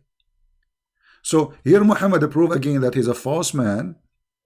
He put the women down in purpose, because he need the men. He need fighters. Women are just women sitting at home. Those are the fighters. So he gave full control for the man, full promises for the man, and the women, it just exists for the man. Definitely. Yeah. Anything else? So one thing also, CP. Okay. They used to bring up this verse also, Surah 41, verse 31. Muslim women used to bring this verse. And here it says, "We are your protectors." Well, I'm taking from the Yusuf Ali translation. It says here, "We are your protectors in this life and in the hereafter. Therein shall ye have all that your souls shall desire." Yeah. So Well, they said, well, whatever we want, we get. yeah, actually, there is many Islamic scholars, they speak about this, that the Quran confirmed that even if you are going to be a homosexual, you can have sex with men. And actually, I can show tons of reference about that. Yeah, a man, he can, because it says whatever you wish. Actually, there's a video, you can search it. A Muslim, he called me, and we did talk about in that video about if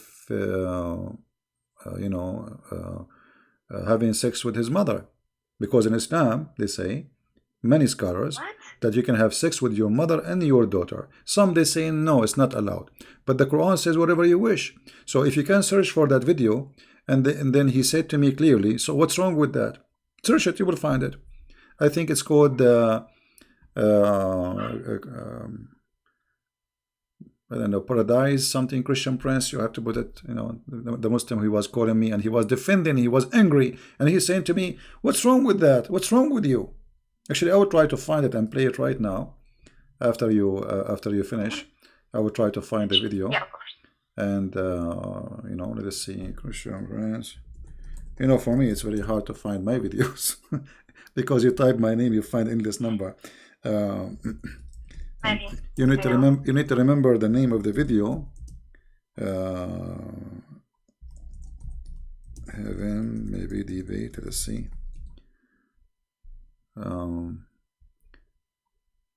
Yeah. Let us see. Maybe this one. In 2020, start off the year right. Okay, Show your this commitment to your one. family.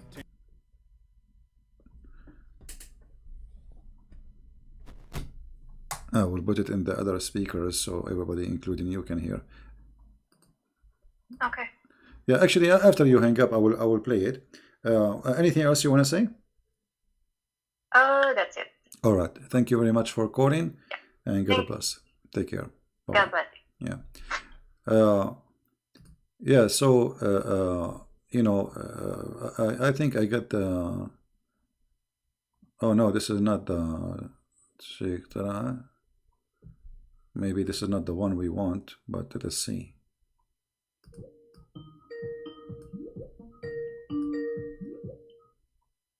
Hello? Yes, Sheikh Talal, how are you? Can you hear me? I do hear you. Okay. Did you hear our topic, Sheikh Talal? You kind of didn't have no topic. You started with the Jannah. Now you ended up somewhere. Well, it's all the same. All the Jannah is about the breast and boobs and nipples, as you know. So what do you think about your prophet promising you companion in heaven, and specifically when he says that you will have a Jannah with deep shade? What does that mean? The first thing I would like to do is to set some records straight. Hey, my friend, don't set record. Either you want to call and talk to me about the topic, or why you call me? What record is it? Yeah, I think this is not the one. Anyway, I need to find the video I'm talking about. Um, I don't remember really the name of the video. It might be hard to find it.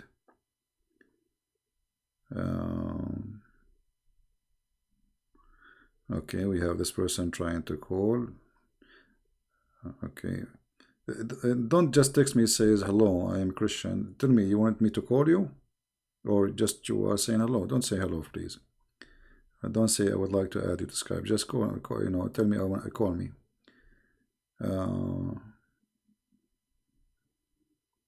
Okay.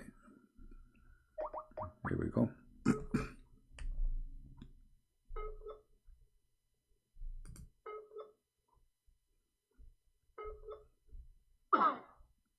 Bad internet. I'm trying to call you, Tamara. This is you. You are saying this is your Tamara, right? So you said this is Tamara, but I cannot. Let us try again.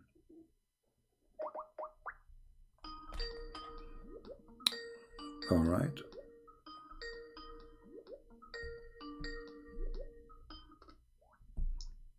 Hello? Yes, hello. You are live on air. Hey, Christopher, this is Tamara. I have How are you, Tamara? How are you doing? Okay, you know, like on the second coming of Jesus, right? Yeah. Do they have like in the Bible? Do they have like a specific? I don't know how to say it, like what he gonna do when he's second coming in the Bible? Well, you know what will happen supposedly, as the Bible says, that the Lord, He said, those who don't believe in Him, bring those who don't believe and slay them, which means this is the time of judgment. This is the time of your end. This is the time where people who they are belong to Him, they will go taken to heaven, and those people who they are not with Him, they will be punished. So, you know, the details, we will leave that to the Lord, what He will do it, because there's many verses about hell, what will happen in hell, but how He will do it exactly, you know, I mean, this is what He, let's say, let what to the Lord, you know, this is His authority, and speaking about details will not be really too much helpful, because what we know is He is coming, and those who they reject Him, they will be punished, they will be sent to hell, and those who believe in Him, they will be taken to heaven. How He would do it exactly, not much of details. Okay. Yeah. Like you know, like I don't know, but like you know, some Muslim will say that on the second coming of Jesus, He will like probably get married, have kids. Well, I heard that, and what else? Well, this is yeah, those things they say there's no source for it, not from a Christian belief, not from Muslim belief. It's a stupid thing. They say things does not exist. What get married and have kids? Because supposedly He will stay. Some they say 7 years, some they say 40 years. They are not even sure about the time.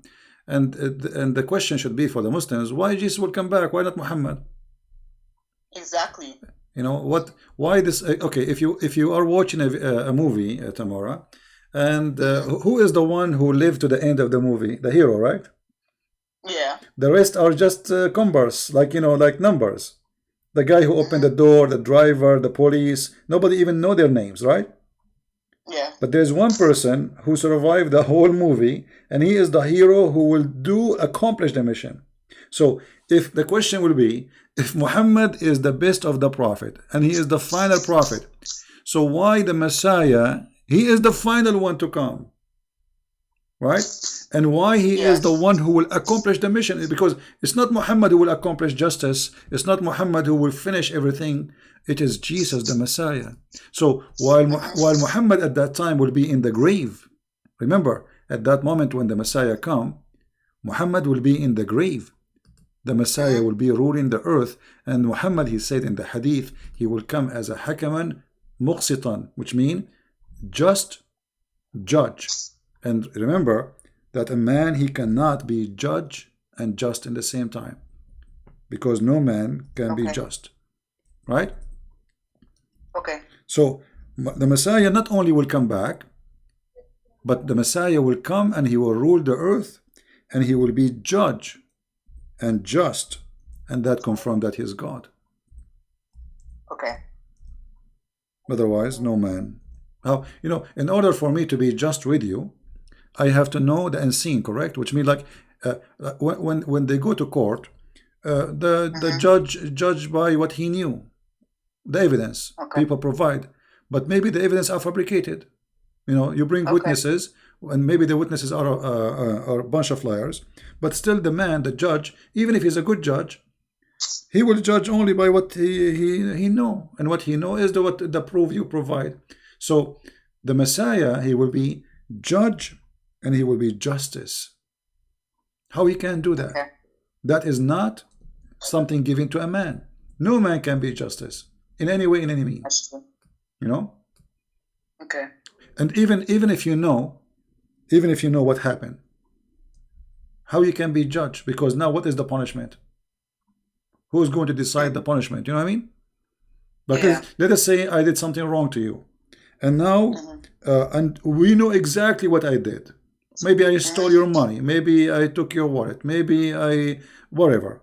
Now, what is the perfect punishment for this person who did this crime? Because the crime should fit with the penalty should fit with the crime. So to be a person who is capable of giving punishment fit with the crime for whatever crime is, because imagine we have billions of human beings, there's millions of crimes.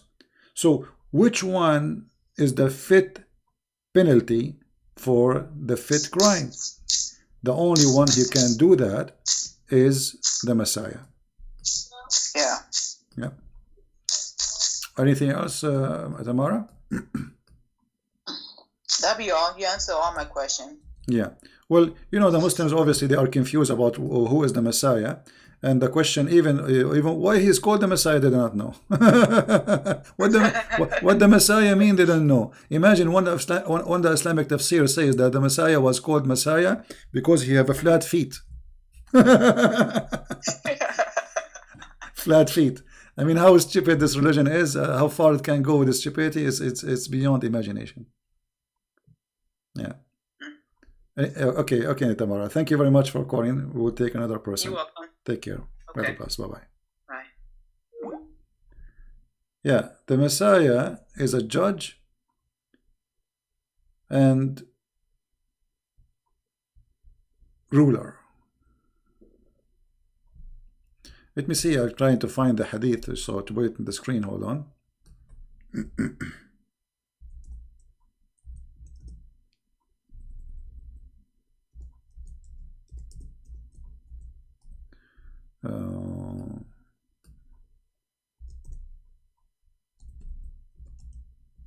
And the funny that the Messiah, when he come, he will have a cowboy fight. I don't know what's wrong with this website. I cannot find the hadith. Here we go. Finally, we found it. It is put in the screen. It keeps saying error. All right.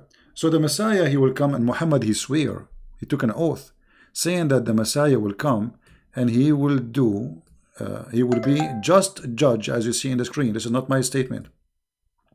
In the same time, he will kill the pig. I mean, how silly. How silly. That the reason the Messiah is alive until now, and until Judgment Day, is to do three things. He will be judge, ruler. He will kill the pig. Actually, this is what he do. And then he will not collect money from the Christians, because the Muslims have too much money, and nobody will take money if you even throw it in the street. Obviously, this is false, because the more the population of a human being increase, the more needs exist. Need for water, need for food, need for resource. This is stupid. So Muhammad have his own fiction stories, which, getting him busted, as always. Okay, someone...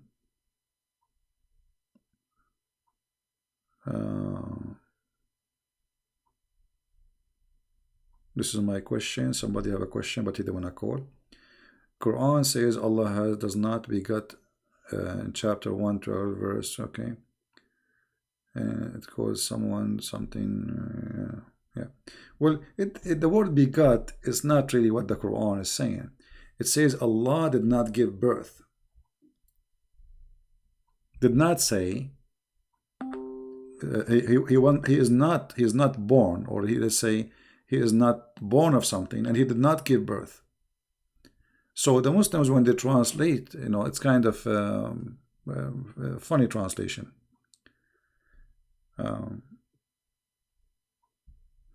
Let us go to the verse he is talking about before we take another person.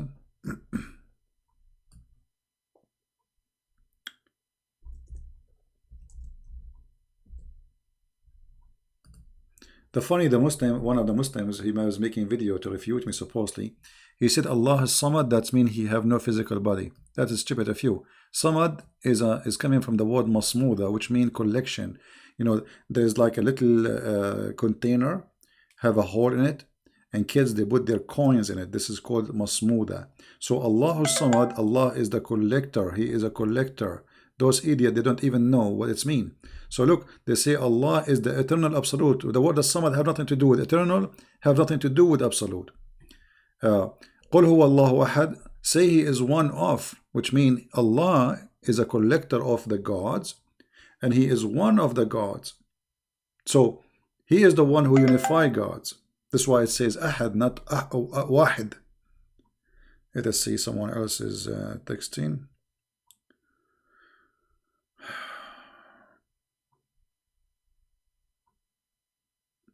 I'm wondering if you are Hafiz for the Quran, which means I can recite the Quran by heart. No, I don't do that. But I can, let us say, I memorize, but not recite. I mean, I'm not stupid to do that, my friend. You see, when you memorize a book and the book is silly and stupid, that's not smart of you. You have to focus. My focus is understanding what the Quran and knowing what the Quran teach. So I know what the verse says, but I'm not going to recite the whole chapter. There is no need. This was a question from somebody. Here a person. Okay, he's trying to call. Let us see.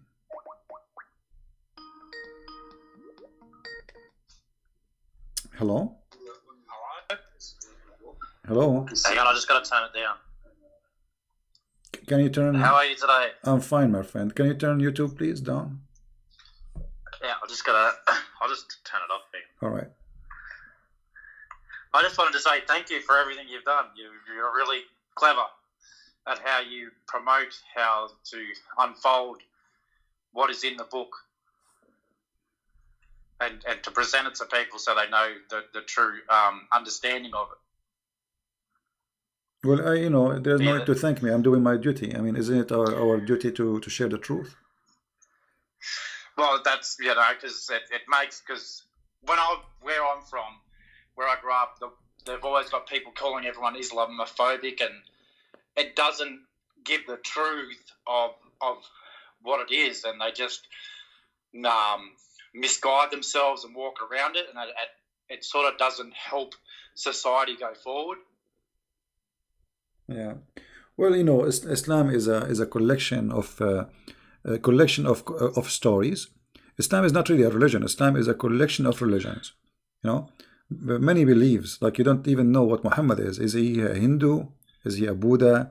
Is he a Christian? Is he a Jew? Is he a black stone worshipper? What he is. So Islam is not really a religion by itself. Islam is a fabricated fraud man who's trying to create a religion. And I can prove it for you easy.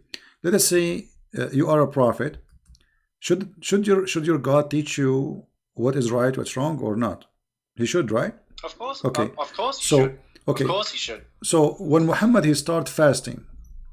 Why Muhammad? He was fasting a fasting which is not been ordered to him by God. As an example, Muhammad, he fasted something called the Ashura. The hadith says, and this is Aisha and others, they say that Ashura was a fasting for the pagan Arab. Okay, why Muhammad he copied Ashura from the pagan Arab? Different hadith says that Muhammad he saw a bunch of Jews and he found them fasting, and he said to them, what this fasting is about? They said this is about Moses when he crossed the sea. He said, well, I am more close, like Moses is more close to me from you, and he started fasting the fast of the Jews, which means it is not his God ordering him to fast. It was him liking the idea that as long this is a fasting about Moses, I will fast about Moses. So yeah, well, that's just what that's what it just comes across. Because when I started to read the book, they used to say, "Oh, you don't know Arabic, so you don't understand it." And then I would say, "Well, why is it your scholars who are the ones writing it to what mislead people? Like that just makes no sense. yeah. Like why are the Arab ones who are the scholars who write it misleading people, and they're wrong if they translate it? But doesn't God know everything?" My friend, the Arab who speak Arabic didn't agree about the Quran meaning, because the Quran is a stupid book. There's nothing there. So if you go and read the interpretation for the same verse, which is in Arabic, and you see the interpretation for the scholars, you will see everyone giving you different interpretation. Why? Yeah. Because they don't know what this Quran is talking about. The Quran is not a book. Quran is this guy. He was a madman. He suddenly says something, and then when they ask him, they say, "I don't know. Don't ask me." He don't know. Like if we ask the Muslims, okay, in the Quran it says the word Israel. Who is Israel? Yeah. Shouldn't you tell me who is That's Israel? right. Who is Israel? We do not know Israel. Okay, the Messiah. What is the word Messiah mean? Nowhere in the Quran. Okay, so why Israel? His name is Israel. What happened? His name is supposedly was Yaqub. You know, like how the name became Israel. You don't know. Because the Quran is a collection of stories, and those stories are not the stories of Muhammad. Well, what I found interesting when I tried to read it is that the stories don't finish. They're all over the place, and it's sort of like, well, if this is a book from God, why is it so poorly written and just makes no sense? Yeah. I just can't. If it's from God, He's perfect. So why is your book not perfect? That's just Well, my it's not, personal opinion. the Quran is not only not perfect. There's nothing perfect in the Quran. I mean, name for me one chapter in the Quran is not stupid. Just one. Actually, here we go. We have almost. I can't, because I can't read something that is poorly written. It's just like, this is not from God because it's just poor. Yeah, exactly. The Quran, every single verse in it is stupid, and we can show how stupid it is. So here we go. We have Muslims are listening. We have almost 800 people watching. I encourage any Muslim to call me right now and give me one chapter makes sense, just one, and give me the interpretation. That's how I had to buy your book so I could understand it. Yeah. Because your books explained it. Because it was just like, I'm having trouble reading this. So I was reading Quran. I go, well, I bought your book so I could understand it. I'm like, oh, this is what they're trying to say. But it's just poor, just very poor. Yeah. Well, thank you very much for calling, my friend. Anything else you want to share? Oh, no, God bless you. I'm just very happy that, you've helped me with a lot. So thank you very much. God bless you. Thank you, my friend. You're welcome. Enjoy your day. Thank you. God bless. Take care. Bye. Bye-bye.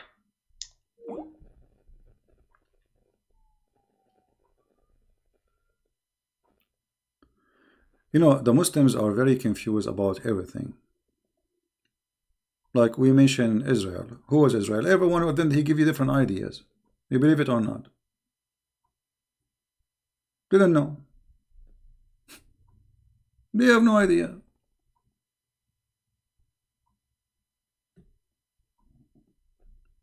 What Maryam mean? They don't know.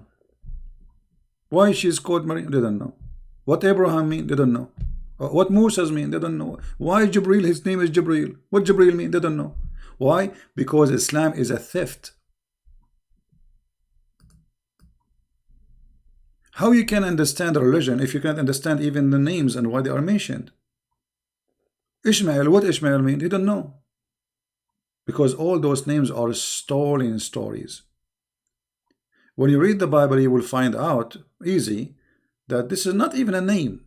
Abraham is not a name. Abraham is a description of what this man did. The one who crossed the river. The one who crossed from the other side. Abraham.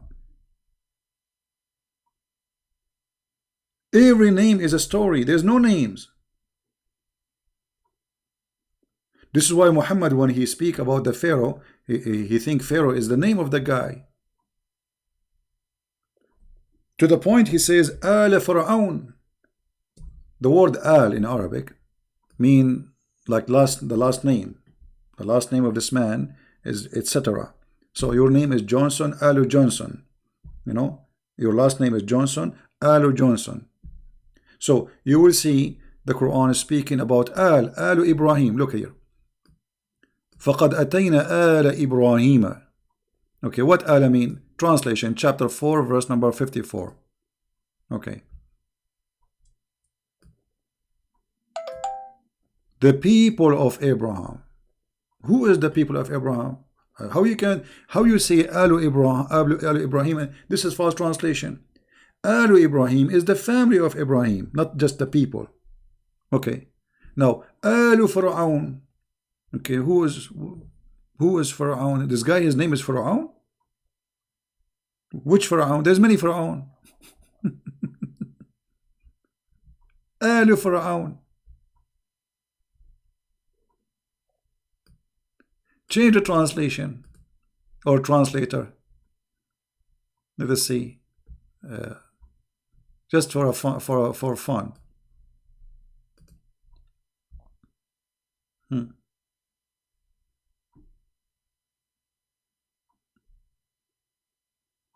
What Alu Fir'aun? All the names mentioned in the Quran, there is no dating, there is no name. Like the Bible speak about who is the king we are talking about. This Pharaoh. Here we do not know who's this guy. When Musa was exist? When Israel was exist? Who is David? What David mean? What Sulaiman mean? So, because the nature of the Quran is a collection of stories by others, like, oh, children of Israel. Okay, shouldn't you tell us first who is this guy? His name is Israel. Imagine this book keeps saying children of Israel, once after once after once. Where in the Quran we find the introduction for this person who his name is Israel and the children is called children of Israel? Who is he? There is no introduction. Well, if you go in the Bible, you will see details and the story, how this person, what his name become. So Muhammad is just a liar, a thief. He collects stories as an example. Not necessarily, not limited to this. If you go to this chapter of Al-Kahf, the story of the ant.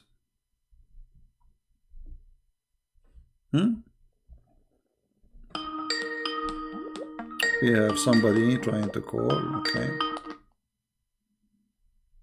Hello? Hello? Yes? Hi, CP. How are you, my friend? I'm fine. Go ahead, you're live on air. Yes, my question was about two chapters of the Quran. I don't remember exactly which one are there, but there was one that said that if Muhammad was asking questions, he should ask the Jews and the Christian, right? Yeah, in kunta fi shakkin min America, yeah. Okay, so there's also, like, the Muslim will say that, oh no, the Bible was corrupted, but at the same time, he says, like, to go to the Christian and the Jews.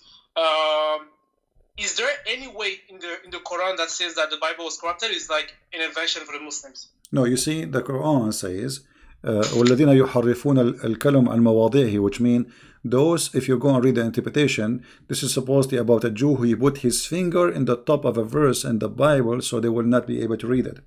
They did not corrupt the Bible, no. So this is the interpretation even of the Muslims.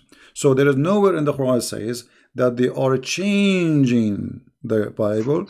It's about a guy, supposedly, they asked Muhammad about the punishment of adultery, and the guy, he put his fingers over the verse where it says that the one who commit adultery, he should be stoned.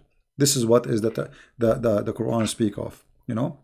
Okay, so it's so lies then. Okay. Yeah. Same time, the Quran have many verses additional to the verse you mentioned, like in chapter 10, verse 94, if you, Muhammad, if you have a doubt concerning which we revealed into you, go and ask people who read the Torah and the Gospel. And then, if those people are corrupt people, how you can ask them? I mean, they are corrupt. You see, when you ask for advice, you ask for advice for someone is wiser and decent, right? Yes. Okay. Yes. If they are corrupting and if they are following false teaching, that means they lost their decencies and they are not wise, because the one who corrupt his own book is foolish, and the one who follow wrong teaching is foolish too. So why he is asking him to go and ask the Christians? In the same time, if you go in the Quran, you will find many verses saying that he confirming what they have, like Muhammad is coming and he confirmed what they have with them. You know, confirming what they have with them. Okay, chapter 2, verse number 89, it says, and when there is come to them, which means the Jews, a book, which is the Quran, from Allah, confirming what is with them. Do you see it in the screen? I don't know if you can see, if you have a delay. No, I can, because I'm using my phone. All right. So, confirming what is with them. So, how the Muslim, they say the Bible is corrupt if he is confirming what is with them. What is with them? You see some translation, they try to fool you, says, what was with them? No, it doesn't say that. Lima ma'ahum. The Arabic is so clear. And even here, the Muslim translation saying it clearly, confirming what is with them. Number two, how the Christians can change the Bible. I mean, like, is it one person in the world in control? I mean, the Bible is printed even in India. You know, there is disciple went everywhere in the world. So they went to Africa. So if there were like different Bible, right? So in different, not only that, in different languages, not only in many Bible, in different languages. You know. So which one they will corrupt? And at the same time, why the Christian did not accuse the Jews of a change in the Bible? Right. You know, let us say the Jews corrupted the Bible, the Torah. Okay. How come the Christian did not notice that? And why in the world anyway a Jew would do that? I mean, this is a stupid idea. If somebody is a believer in his belief, in his God, so he prayed, he became a rabbi, he grew a beard, and then he corrupt the book. I mean, this is stupid. This is literally stupid. You're right. It's like saying to a Muslim, you change your book. This is stupid too, because, I mean, why you want to do that? You know what? I just thought about that. The thing you said about the Jews, why they would like change the Bible. When you think about it, it would be extremely stupid, because what reason they would do that, right? Because the Jews were all living in Israel at that time. I mean, before Mohammed. So they would have no reason to change the Bible if there were no any pagan around, right? Yeah. That's extremely stupid. Now, because there's no reason, because they believe in the religion. Look, I want to show you something just for fun. Maybe you would not mention the Muhammad. He told them that the Jews, they hate Jibreel, they hate Gabriel. Okay, Muslims, where we can find in the Bible that the Jews, they hate Gabriel? Nowhere. How in the word Muhammad he says such a lie? I mean, you have to be a donkey to say such a donkey statement, because this is an angel of God, approved by the Jews, and Muhammad even he took the name from the Jews. He don't even know what the name means. This is in the Hebrew language. So why the Jews they hate Jibreel? Give us a reason. Who is a Muslim want to tell us? Why he ate their yummy? What he did? This guy, he plays soccer and he joined the wrong team. You know that just that phrase proved that Jibreel is Satan, because yes, the Jews hate Satan. They don't hate any angel of God except Satan. Yeah, well, but why the Jews they hate Jibreel? Give us a reason why okay, what is behind the story? Let us say, for the sake of argument, the Jews they hate Jibreel or Gabriel. Why? Yeah. Why? Where the story is coming from? Where Muhammad he got this from? No explanation. You know, no explanation. Muhammad is like a guy who ate like a bad ice cream, poison food, and he have a diarrhea. And wherever he go, he do poo-poo, and people walking behind, and there's a lot of wind. Yeah. You know? Yeah. This is that's what we call anti-Semitism, right? They just hate the Jews for no reason.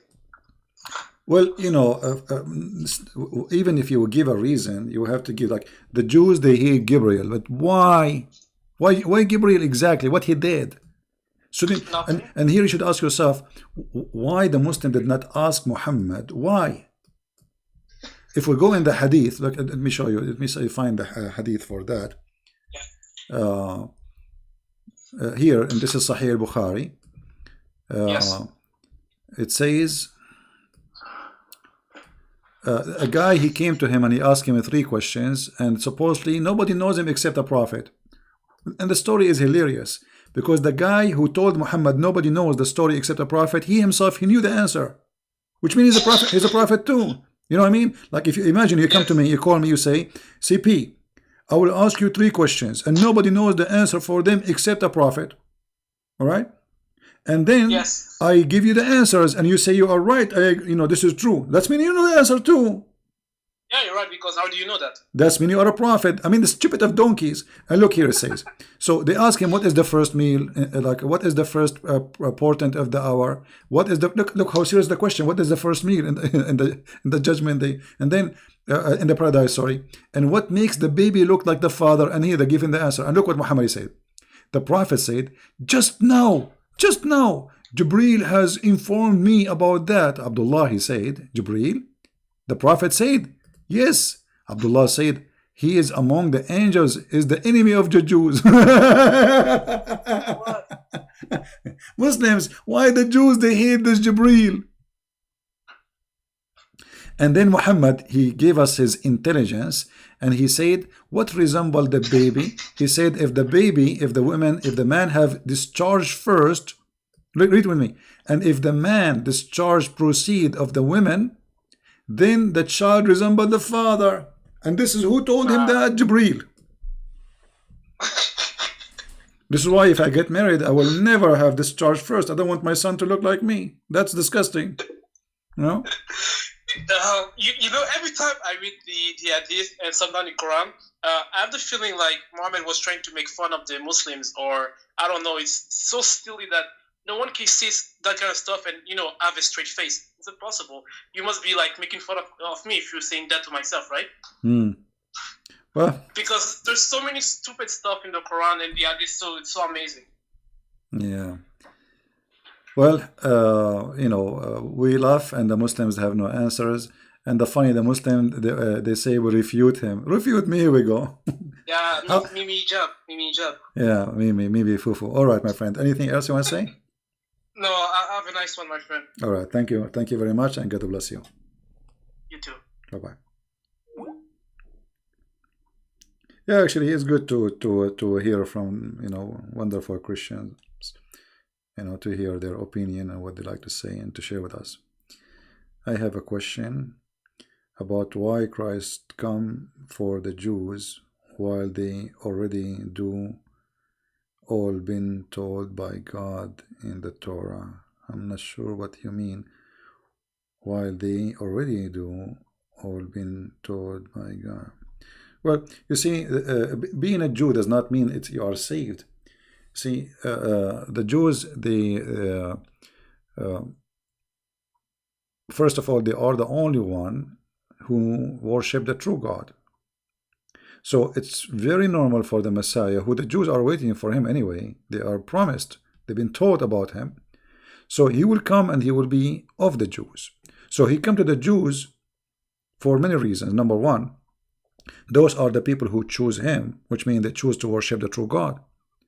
And he is the one who chose them to come to them, through them. Secondly, the Jews are not saved unless they have the correct... just give me a second, please. I will call you back. Let me answer this person. I will call you back. The one I hang up on you. So the Messiah, he come for the Jews for a very simple reason. First, it's time for him to come. Secondly, he will come through who? Those are the people who believe in him. Those are the people who are waiting for him. And those are the people who he promised they will come to them. So why he will not? So you will see that all the stories, like when Jesus said that Abraham, he saw my day, and he rejoiced for seeing it. Abraham is not a stranger. Abraham is the grandfather of the Jews. So this is a family who decide to believe in God out of all the world, when everybody was worshiping idols, everybody worshiping rocks and stones, this family and this man and his wife and his family after him, they decide to follow the true God. So it's very normal for the Messiah to come. Now, the Jews, they've been taught everything in the Torah, including that the Messiah will come. So if you are talking about why the Messiah, he came because in the Torah still saying to them that the Messiah will come. And until now, actually, there's many Jews are waiting for the Messiah to come. So he come to them first because he promised them. Secondly, to explain to them many things they have wrong. As an example, the Jews, they've been given orders to observe, like Sabbath. The Messiah, he said to them, Sabbath was made for the man, not the man was made for Sabbath, which means the Jews, they have a wrong understanding of their own scriptures for a long time. It's been said to you, but I say to you. So they have a statement said to them, but they have wrong understanding. The same when they went after the women to stone her. He said to them, well, if one of you, he have no sin, stone her. Which means you are a bunch of hypocrites going after this poor woman. So the coming of the Messiah is to fulfill, as he said, to complete. It's not completed yet. Same time, to bring salvation for mankind, all mankind, not only the Jews. So he come through the Jews, but he's not only coming to the Jews, he's coming for all mankind. This is why he said they have sheep out of this. This is why he said, I am not of this world, I am from above. So he came through the Jews, for he promised the Jews, and the Jews waiting for him. In the same time, he is coming not only for the Jews, he's coming for all of us to bring salvation. All right? Let us see the person who is trying to call. I will call you back.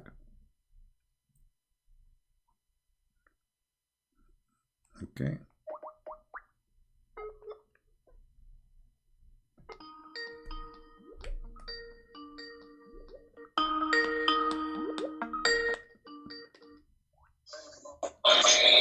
Hello? Please mute YouTube. Mute YouTube before you call me. Mute YouTube before you call me, please. Okay, I have to hang up. Before anyone call me or talk to me, mute YouTube. Before you answer Skype, if I am calling you, be sure you mute YouTube, then take the call. All right, hello?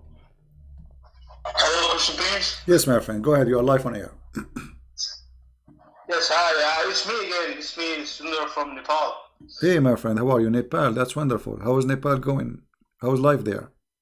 Well, it's still the same, you know. Yeah, okay. But I'm fine. Thank you for asking. Yeah, I remember you. You are the person who became a Christian from Nepal, right? Well, yes, I'm like yes, you can say that. I would like to say that yes, I'm a Christian from Nepal. All right. Okay. What do you like to say to us, my friend? Go ahead. Well, I have one of these things going on in my mind a long time already, because you know this. The Muslims, they always say that how can God can kill his son? That Jesus was not the one who was crucified. Why would God punish his own son by crucifying and killing him in the cross, right? Mm-hmm. So, but as you are the expert already, I would like to know. I lost you. Yeah, he have a bad internet. All right, I will answer your question. First of all, who said that God, he killed his son? Who said that? Where it says that? Where in the Bible it says that God, he killed his son? That is a stupid lie. Go ahead. Hello, I'm sorry. Yeah, it's okay. We lost you. Go ahead. Continue.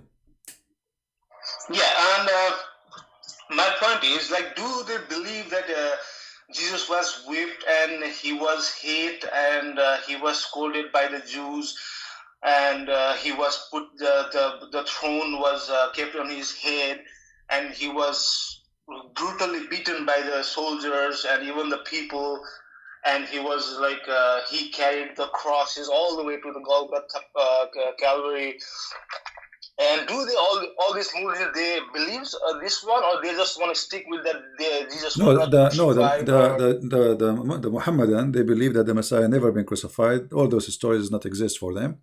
However, their reasoning is beating them, not for their benefit, because you just say the Muslim, they say to you, how God he killed his son, right? Okay. They have always this claim that how can God punish his son? Like, okay, hold on. God is, if he is so lovable, all right, why would he punish his son for us? Okay, we will go and use their logic. Always use their logic so we can laugh. Always use their logic because it's stupid logic. If Jesus cannot be God, for if he is God, his father will not let him be killed, correct? That's what they're saying to you. How God can kill his son? Well, in Islam, Jesus was not killed. That's mean God, he saved his son. Right? Same time, this is how stupid the logic is. Why Allah, if he is the God of Isa, why he saved Isa but he did not save Muhammad? Muhammad he died because of a poison. Why? He definitely didn't save Muhammad. Right. Why Allah did not save Muhammad but he saved Jesus? Any Muslim have an answer? Why Allah he hate Muhammad and he loved Jesus? The life of Jesus is more priceless to Allah, more than Muhammad. Okay, it's okay. Don't call me back. It's okay, my friend. I got your question. That's it.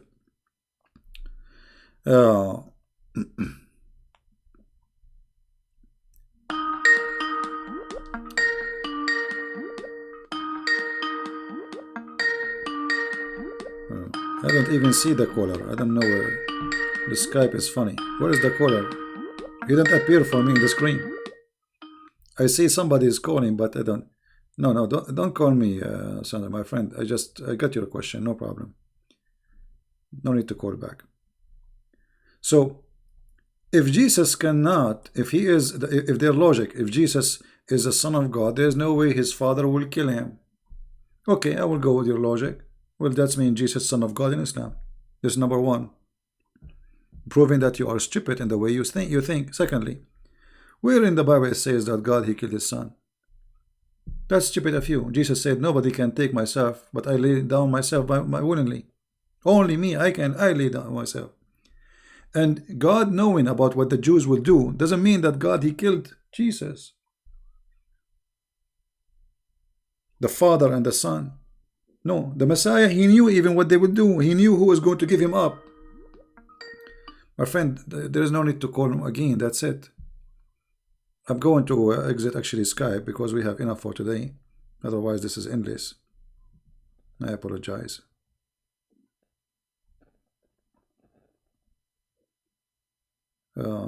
What ayah in the Torah to the Christian?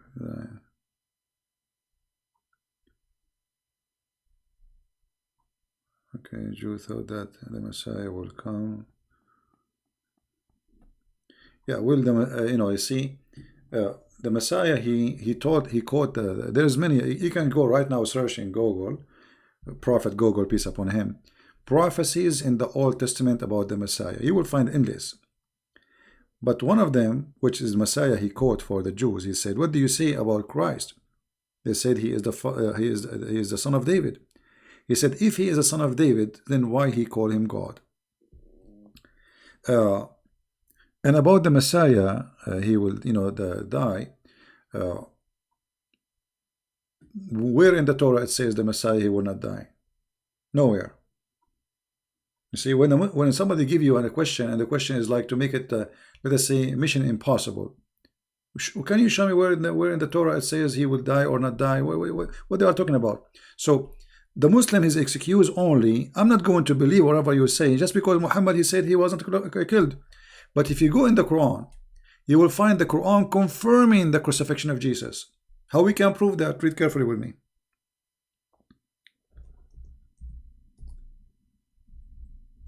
The Quran confirmed the crucifixion, but the Quran confirmed that there is someone look like Jesus. Do you see it? So, which mean The Bible is very accurate in the story, because the witnesses, they saw someone in the cross. He looked exactly like Jesus. He speak like Jesus. He have the voice of Jesus, and nobody can notice he's not Jesus. For he is made by Allah resemble Jesus. Do you see the Quran? So when a Muslim, he says his stupid stories, he is getting his God Allah busted, spanking him in his bum.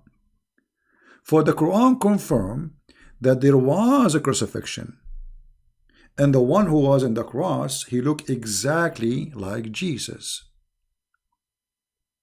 Guys, is it me saying that, or this is what you see in the screen? This is the Muslim translation. Now, if we are there, me and you, all of us, and we see someone look exactly like Jesus, and then you ask me second day, did Jesus was crucified? I would say yes. Correct? Because a true, honest witnesses is the one who say what they saw. And the Quran witness that the Christian, they saw someone look exactly like Jesus. That's mean they are telling the truth. Who is the liar in this story? Allah. Allah is the cheater, the deceiver. He made them think this is Jesus, but it's not Jesus. So it's the fault of who? Do you see how stupid the Quran is? This is officially a stupid book. This is a certified stupid book. Because if you make me see Isa in the cross, and what is the purpose of this? Ask yourself. You see, you have just like try to focus and think deeply. Okay, Allah want to save Jesus. No problem. Do he need to do this? In fact, the Messiah already is taken up to heaven. Why he need this guy? What this resemble Jesus for? I mean, what this is for? This is stupid. And how many people in the world they resemble Isa? To the point nobody noticed that this is not Isa. I mean, do you see how stupid the story? So this verse in the Quran confirm that they saw someone look exactly like Jesus. That means it is Jesus until you prove the opposite. Do you understand me? Do you understand, guys, the logic? This is very logical. As long as you agree that the one who was on the cross looked exactly like Jesus, well, you have to prove that this is not Jesus. Because now, until now, what we have from the Quran, it is Jesus. He looked like Jesus, so it's Jesus. Even his mother, she could not recognize that it's not him. So the Quran itself proved to us that the story in the Bible is true, because the Bible is written by the witnesses who witnessed what happened to Jesus, and the Quran says yes, they saw that. They saw someone look like Jesus. But Allah is a liar. My friend, how I can even read what you are writing for me? Omati, God, ha, virgin, I don't know what is that. Indonesian language. That's why I say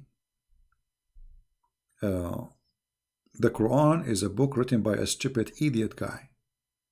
His name is not Muhammad, his name is Qadhi. And by the way, there's a Muslim, he says to in the where it says that Qadhi was the uncle of Muhammad. Open Ibn Kathir, you donkey. I mean, those who they are making videos to refute me, they are donkeys. Certified donkeys.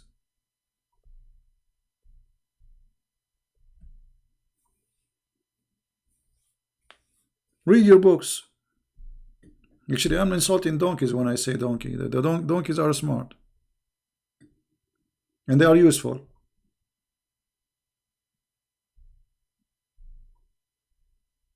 Very useful animals. They harm nobody. They are peaceful. And they are very useful. Right?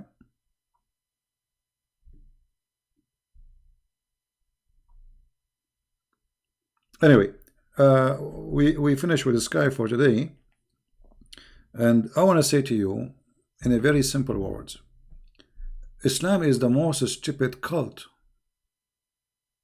and Islam itself prove itself to be stupid. Look, this is Isa, but not Isa.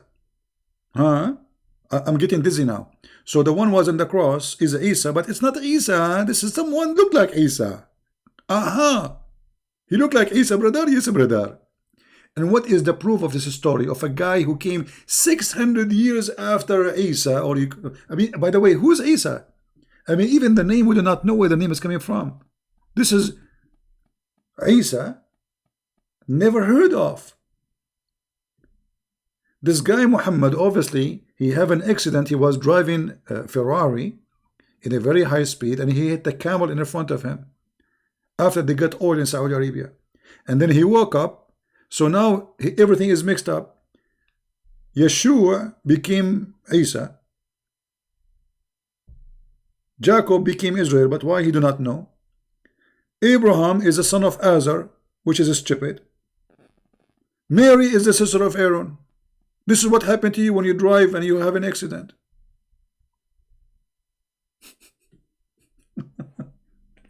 Right?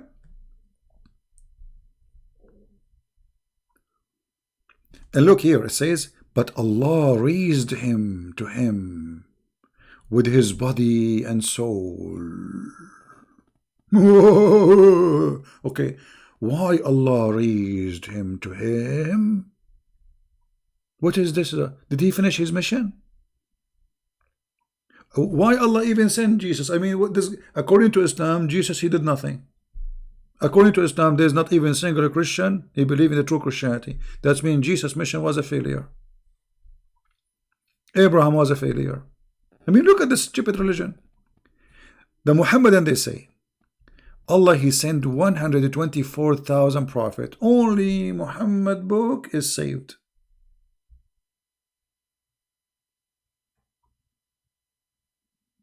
Right? أنت لا ترى دولة الإسلام قامت بدماء الصادقين. My friend, the state of Islam is gone. Don't you see? They have them. They have 60,000 in jail. They don't know what to do with them. They are feeding them fraud. They are feeding them rats and mice. The Kurdish in Syria and Iraq. What are you talking about? What is state of Islam? It's gone.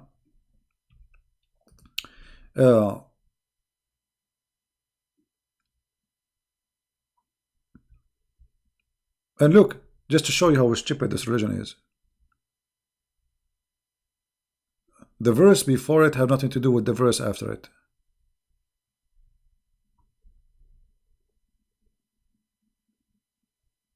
Crazy cult. Muhammad, he came 600 years. The funny, one of the videos, a Muslim, he left Islam in the video, and the guy who was trying to supposedly refute me, he said, look, this guy, he left Islam, but there is no, but CP did not provide any proof.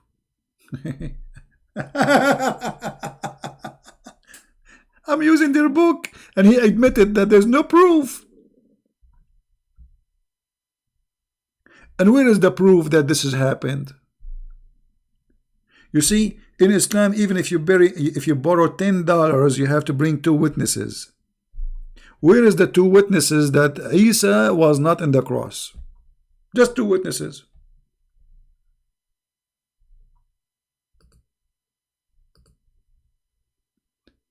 Muhammad was not in the time of this man Isa. We do not know even who is he. It's a diarrhea statement from a diarrhea prophet. A prophet who pee as a woman. A prophet who have no jealousy for his God.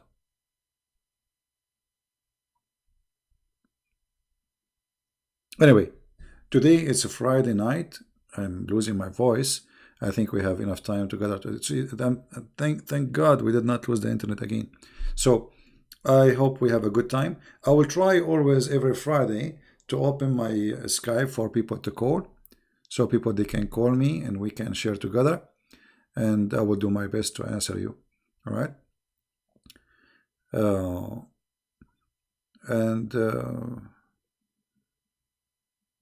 Not prophet. God says to Abraham in the Quran, we have made you to the people an imam.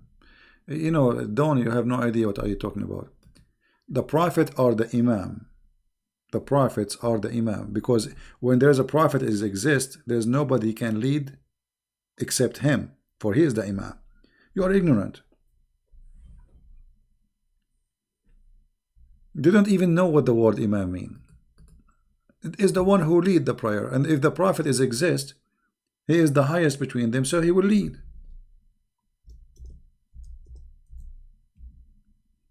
Ignorance. Anyway, I wanna finish with this for today, and I wanna say to the black dog. Well, I mean, look at this black dog. He is looking at the sky. Supposedly Allah is up. Remember, Allah is up. Allah, he come down every third part of the night. He's looking at the sky. He says, Allah, why? Why you says I'm black dog is a devil? Why? Why, you idiot? Why you say that the black dog is a devil? Give me a reason. What I did to you? There is no way a person he have little brain will say such a stupid statement. This man, he copies stories from people who they are, you know, believe in fictions and legends, and they have phobia from a black color. So a black animal is bad, black dog is shaitan, black bird is a shaitan. So Muhammad is one of this environment. He is a false fraud prophet. There's no way a true prophet will say such a statement. Look how beautiful this dog. He is the devil. He is the devil. You are the devil. You, Muhammad, is the devil. This is a very beautiful dog. Dogs are loyal. They protect you. They die for you. You see, even the aggressive dog, they protect their masters. They are loyal. They cry when you die. Go and see how many videos where dogs, they don't want to leave the grave of the owner, the one who owned them. His family go home, watch TV, and the same night they have their own dinner and they forget about him. Second day, the dog, he stay there a day after day after day, and he will not leave. Who are you, Muhammad? You don't have the quality of a dog. You don't have the quality of a chicken, and I can prove it from the hadith. Muhammad is said that if a chicken, if a rooster, he will do cuckoo cuckoo, that because he saw an angel. And if a donkey, he start making sound of a donkey, that's mean he saw shaitan. That's mean Muhammad, he is not equal to a donkey, and he don't have a qualification of any of them, donkeys or a rooster. Because rooster, he knew the angel. Muhammad, he saw the angel. He asked his wife to do striptease for him so he can recognize him. He told her, I see him in the corner. By the legs and the thigh of Khadija, Muhammad, he recognized that he is a prophet. While he confirmed that a donkey, he knew if it's an angel or shaitan. A rooster, he knew that. So those who hate dogs, mostly, especially if you hate them, I don't blame you if you get scared from a strange dog or etc. You know. But when you hate dogs just because of their kind, that's mean you have a phobia in the best scenario. And when you claim that a dog, because of his color, he is the devil just because he's black, that means not only you have a phobia, that means you are mentally sick and you are racist. The black man is the one who destroyed the Kaaba. The most person who Allah hates is a black man, Muhammad said, not a white man. What a filthy man. Thank you guys for being here. I appreciate all of you, and I hope that Muslims will learn and Christians will learn, and all of us will learn from each other. Life is like a train of with the stations of knowledge. So each time we stop in a station, we should learn something. Otherwise, why we are in this train? Life without you, me as a human being, the proof of my existence is my brain thinking, learning. Otherwise, what I am. So learning is great. There's one thing only can grow with you, knowledge. The rest will not. Your youth will go. Your skin will have wrinkles. Your healthy body will demolish slowly, like a candle. But there's only one thing will grow with you. That is knowledge. And knowledge make you wise. One of two things knowledge make of a person. Either make you evil or wise. Which means using your knowledge to hurt people like Muhammad. Using false knowledge, fraud, fictions. Those are naive people, fooling them with the black dog is the devil. So he is using the knowledge of deceiving, superstition stories, using it against those naive. Right? So I want to say thank you. May the Lord bless you. And until we see you again soon, Christ is Lord. And Muhammad gets spanked every day, every time we go live on air. And we will go as much as we can. Take care. See you soon. Bye-bye. And enjoy your weekend. Don't forget that. And by the way, again, I remind you to pray for our friend and anyone. The one from, I think, Sri Lanka. He need a job. He need to provide to his family. Please pray for him that the Lord will open doors for him. The Lord will provide him. Pray for all the poor in the world that they will be given for their need. They will be supported for the need support. For, we are Christians, we are a family. Pray for all poor, not only Christians, Muslims, Hindus, everybody. Poor are beloved people by God, but they need help.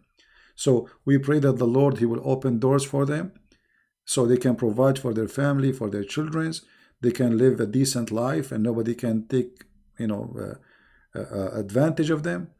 And nobody can humiliate them, so they can be respected and live with dignity of a human being as a child of God, as God He wanted us to be. So we pray for this gentleman and we pray for everybody. We pray for all of you, your health. We pray that you stay stable with your mind, because if we lose that mind, we lose everything. And we pray that all of us, we will have a good time for this weekend with our family, our friends, and do good wherever we are. Thank you, and God bless. Take care.